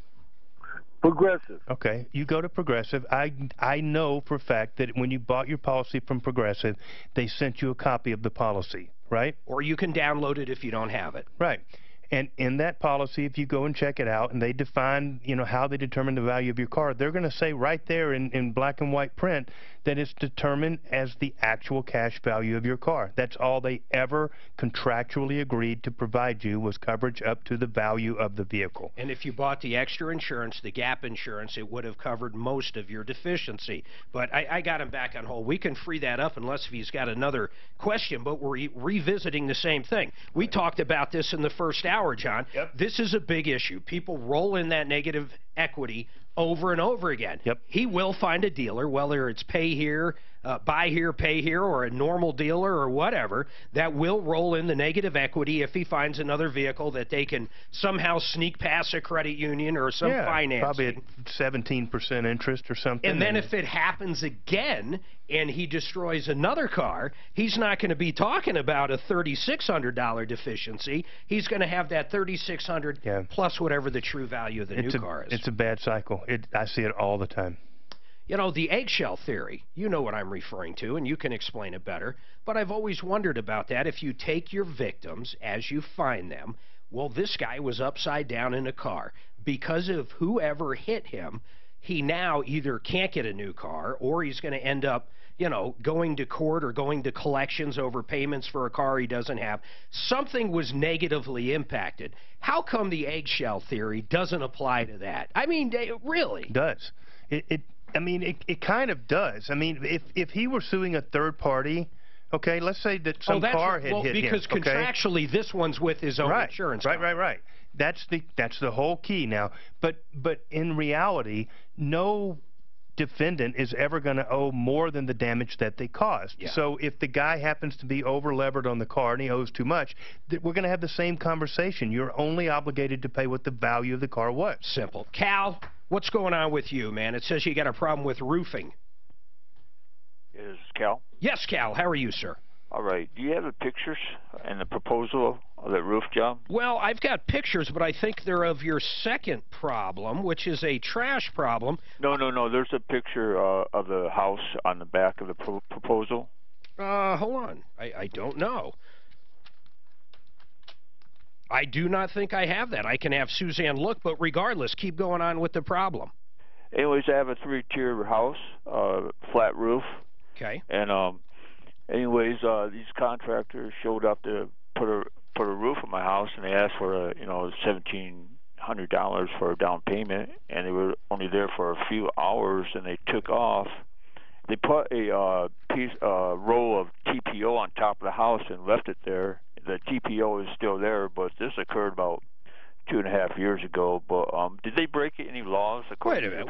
Hold on. I do see this stuff now. So you're telling me this is dated on April 23rd, 2016.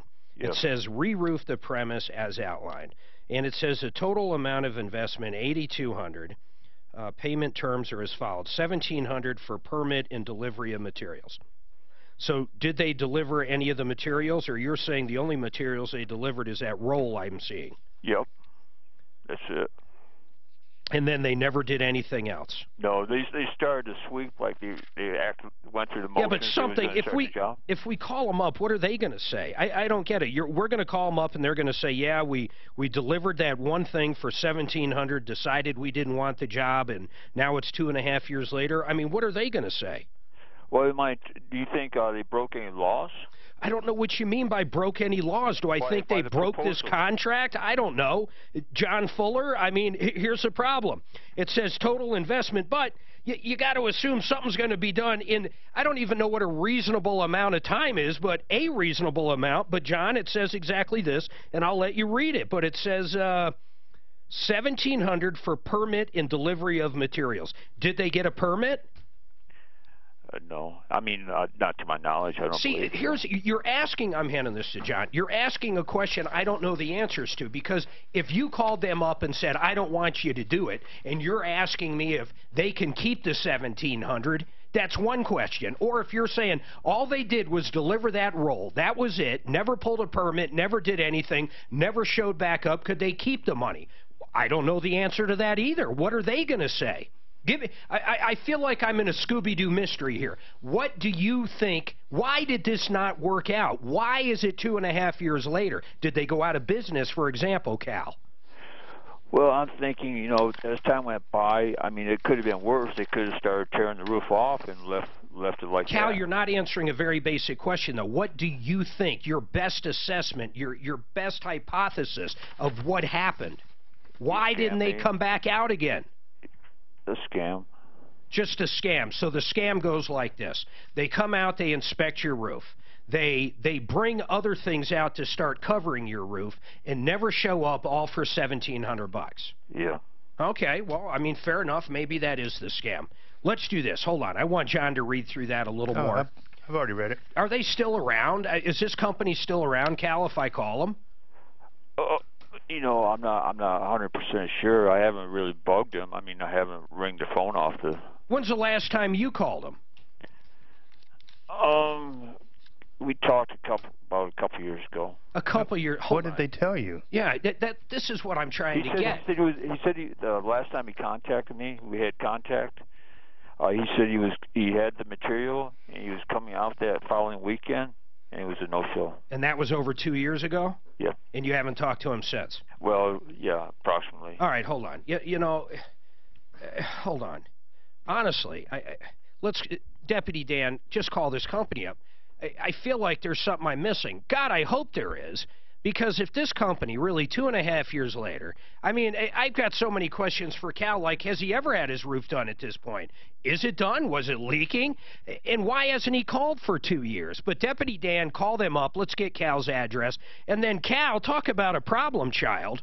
He's also got people dumping trash all over the place, and he thinks he knows who they are. We'll get to that after his roofing problem. Phyllis has a moving problem. I can guess this one. Okay, I might be wrong. But she Googles. She gets an estimate from some 800 number she finds, and they quote her $2,000. And it turns out to be $5,000 if she wants her stuff back. And then John wants to know if a deposit on a vehicle is a binding contract. Everybody hold tight. This is Denver's Talk Station. This thing falls on me every single show. Here, give me his. You get that? You have it, I guess. Mr. Fuller? Yeah, he's got it. So what do you read in that contract, John? There's nothing there. He made the first installment for the materials and the permit. There's no. So he just paid for the materials and permit. Which permit? That day when they gave him that, I'm assuming. Right, it shows he paid $1,700. I'm guessing the fucking check bounced or something, or maybe not. But it looks like they showed up, but I don't know if they ever applied for the permit, if they ever showed back up. Just there's got to be some fallout on everything. Property address is right here. 2 years though. Where's 2 years? Where's the company? $1. Yeah, I know, but it doesn't have a phone number, huh? No, they've got to have a very strong presence on the internet or something. What's the name of the company? Zavala. What's the name? Zavala. I think that's the same dude that came to my house. How do you spell it? Z-A-V-A. Z-A-V-A-L-A? Yeah, Zavala. Roofing? You go noodling in the ocean. Get them all right, Yale? Yeah. You ever seen those suckers up close? No, I have not. You don't want to stick your feet in their No, I know. thumb in their mouth. Wow. You'll be absent that thumb. Well, this is California. It's Zavala Roofing. No, it isn't. Well, there was a bunch. That's a subsidiary. They're all over. Oh, they really? Oh. Here it is. Here's one in Aurora. Are they in Aurora? Yes. Let me see what I got here.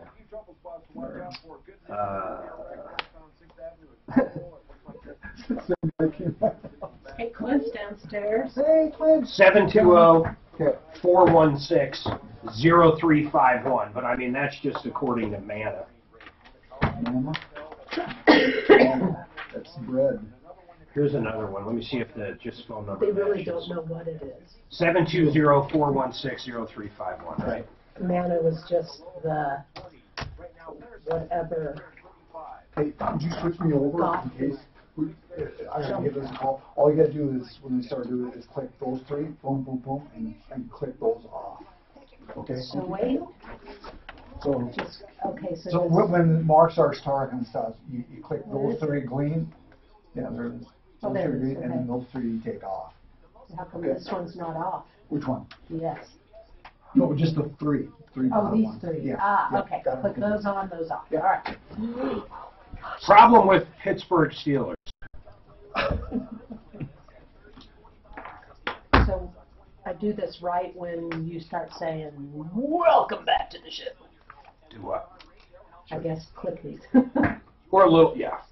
You're just switching from that mic there to the actual audio feed from the board. All right. 3 up, 3 down.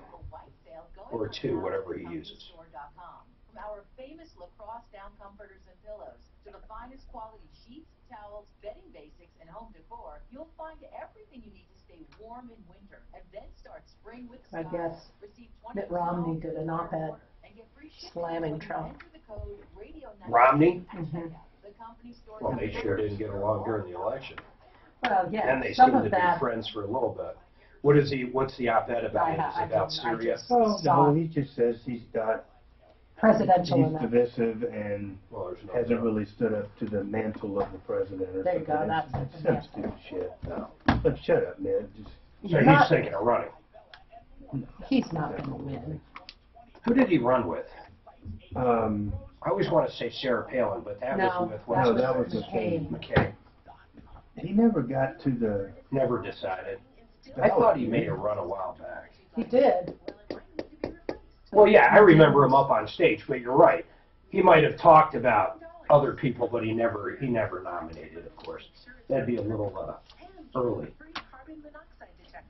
Yeah, I don't think he ever made it through the cut, did he?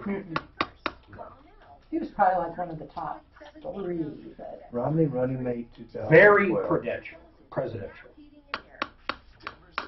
Oh, Paul Ryan. Oh, really? I would happily have Paul Ryan, but not Mitt Romney.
Hello.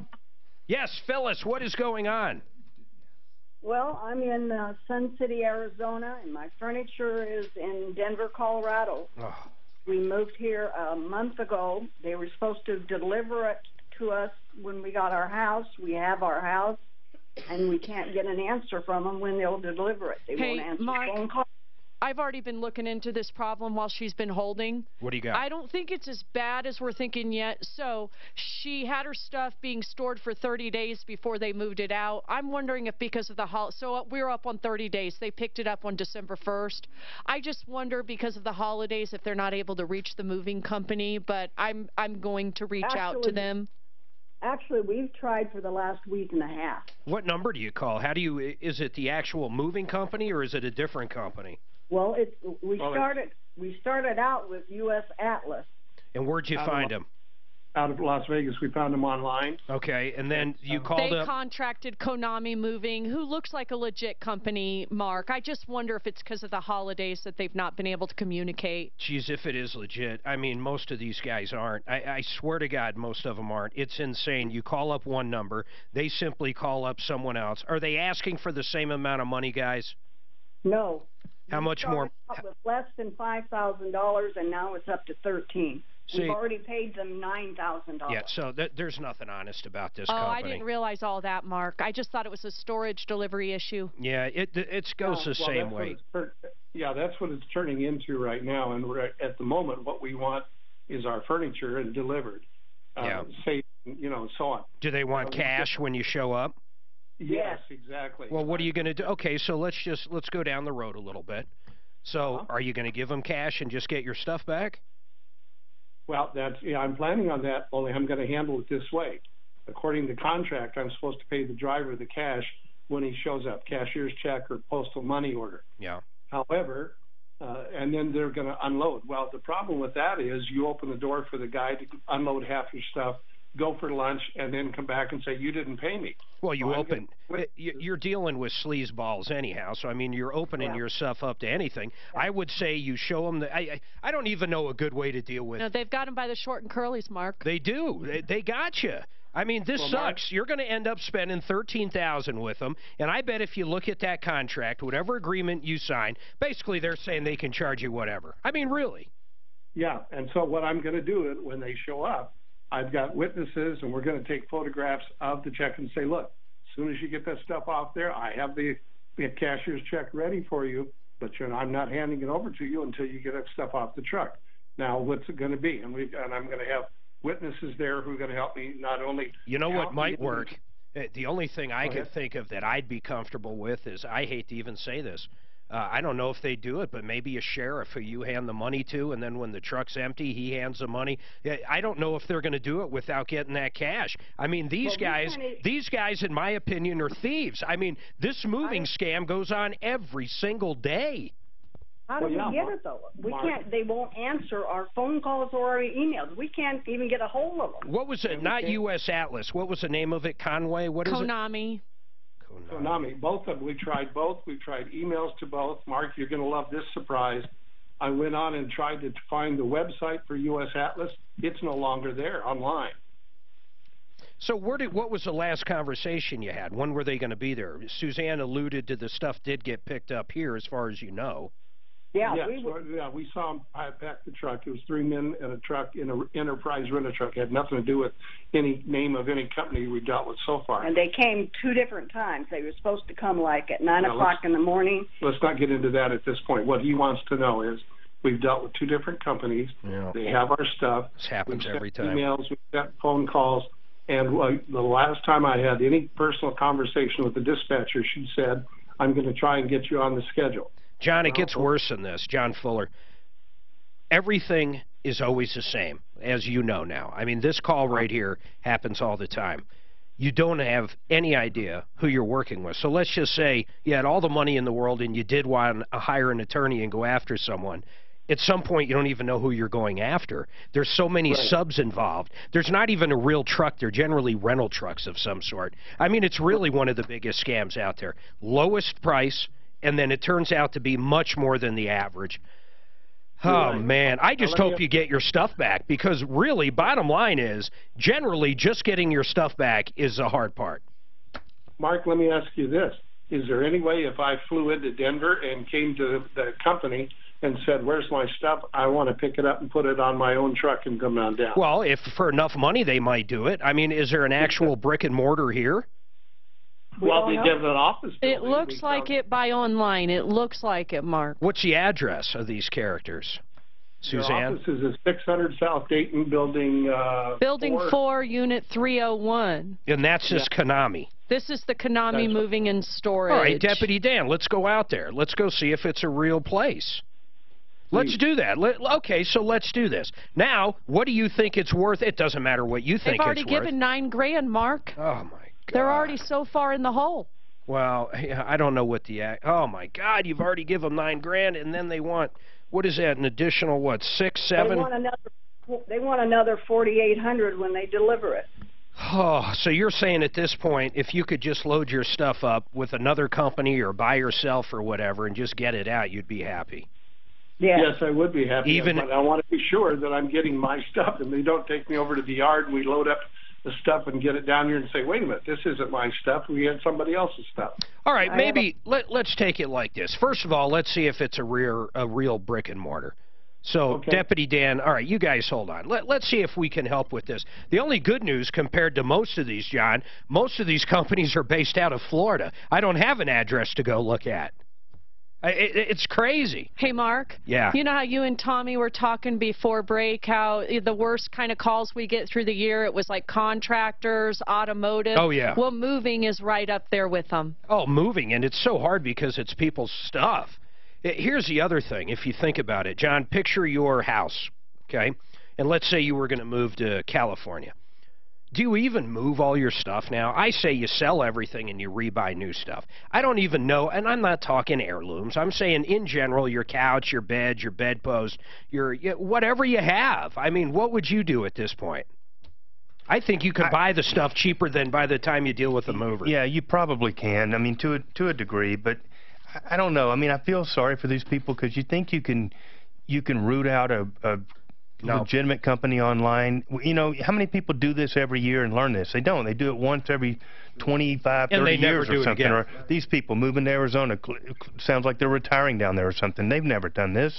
Hell, the last time they moved, Al Gore hadn't invented the internet yet. So, you know, it's a bad problem. It really is. Deputy Dan, did you reach out to the the roofing company Cal was dealing with? Yes, I did. Did you talk to anybody? I talked to John. I just want to know yes or no. Yes. All right, hold on. We're going to get that update. Cal, hold on. We're going to have that update. And then Cal's got another interesting problem.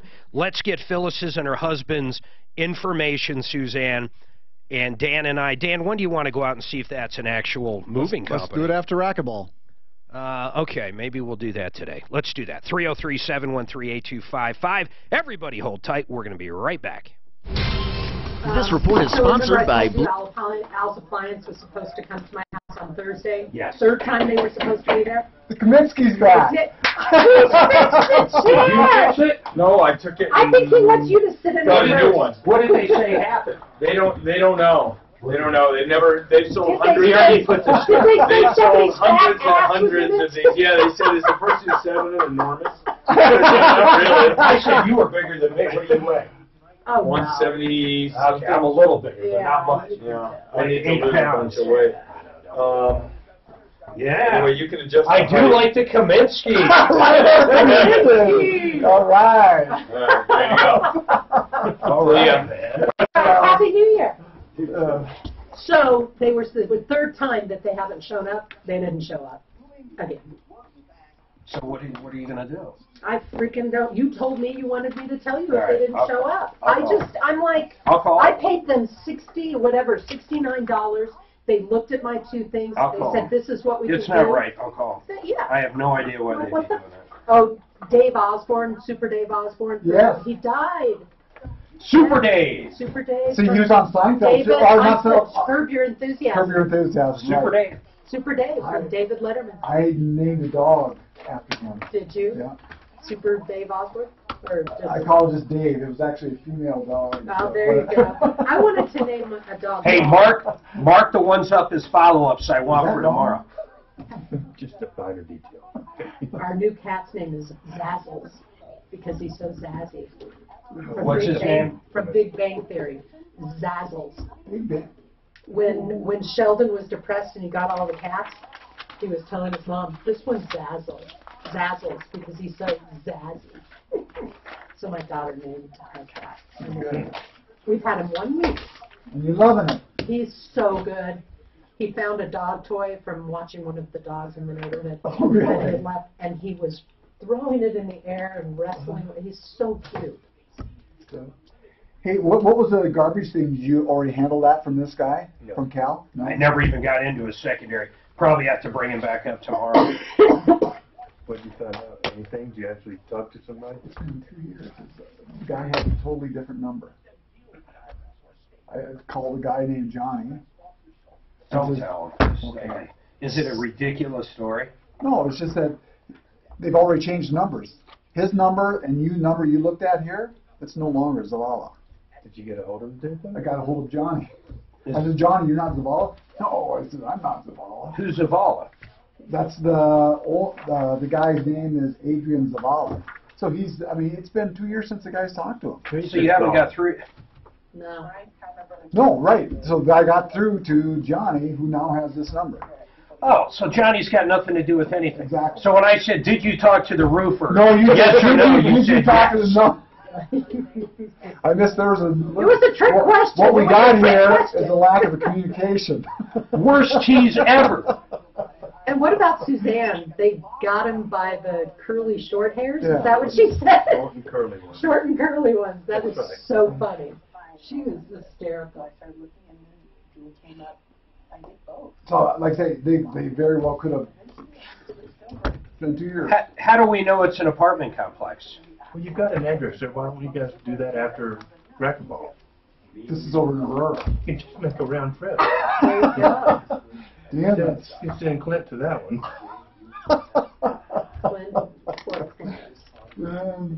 I hope one of those lobsters grabs you. By the Maybe short we hair. should have them investigate, though. Then we can at least bring them up. So they're good. Lobster's a lobster. I mean, still good. The lobster tail is excellent. Where? Do you have the info, though? Her info? His info? Lobster's the best. Can you tell the difference between a Maine and a... All right, well, I apologize for Dan and his tease he attempted. I was hoping I'm going to bring Cal back up. Cal hired a roofing company, gave him $1,700 down 2.5 years ago. I sent in Dan to call the, what's the name of the roofer? Zavala Roofing. I said, Dan, did you call and talk to the roofer?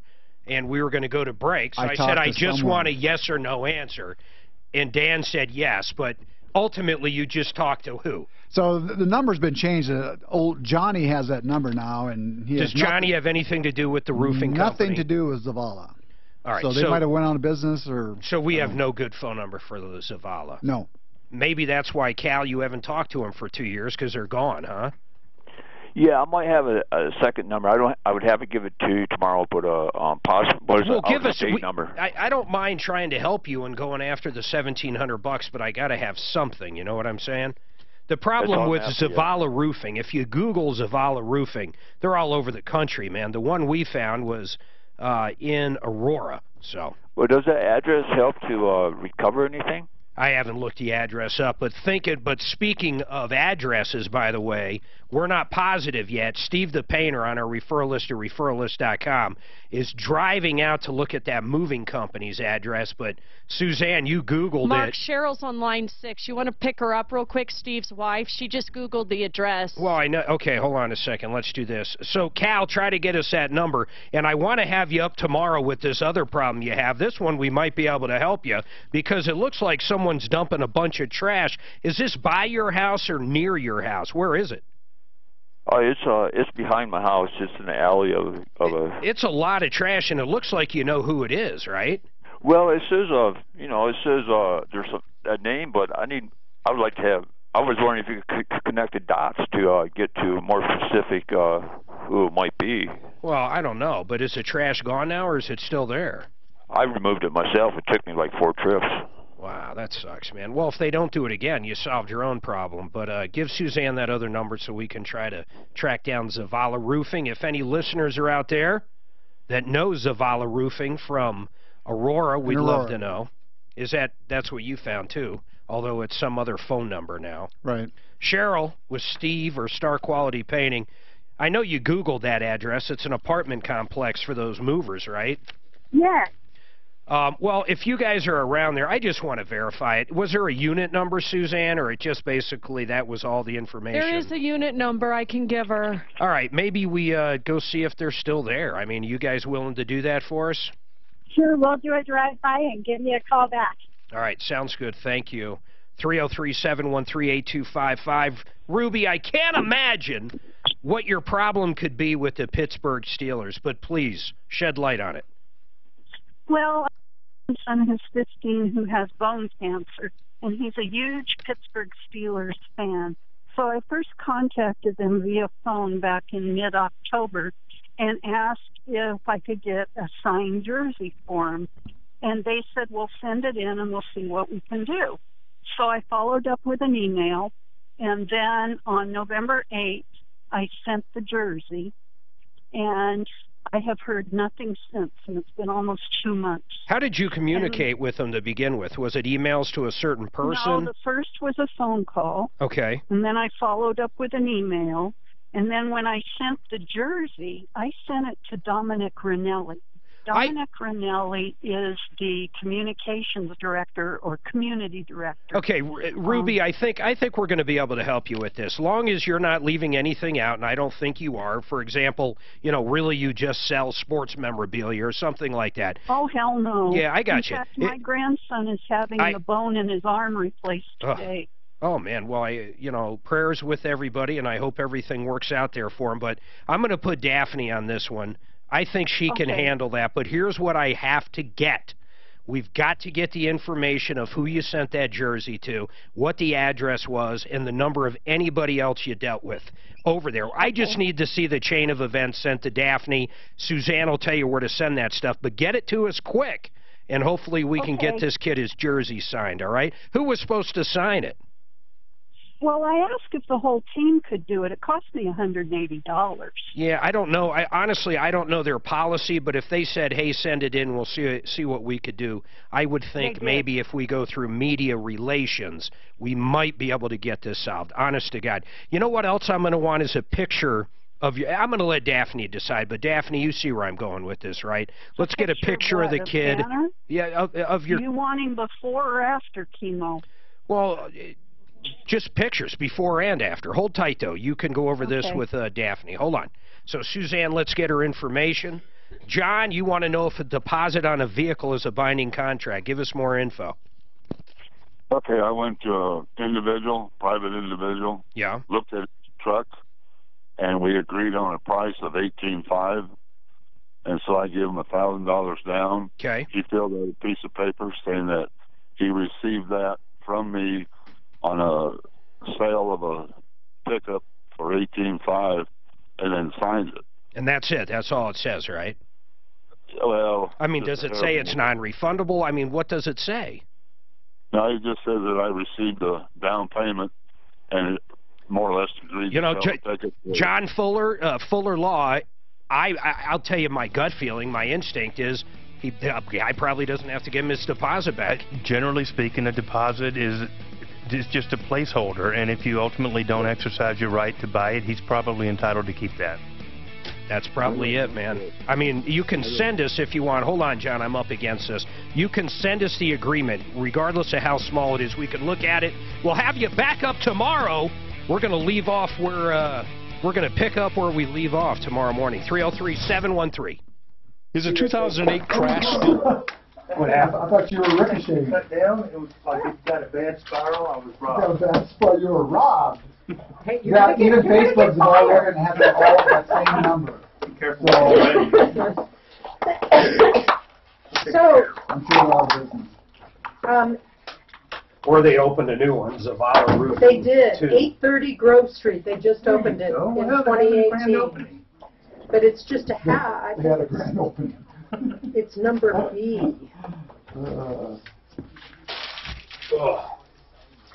Good show. We had a lot of shit today.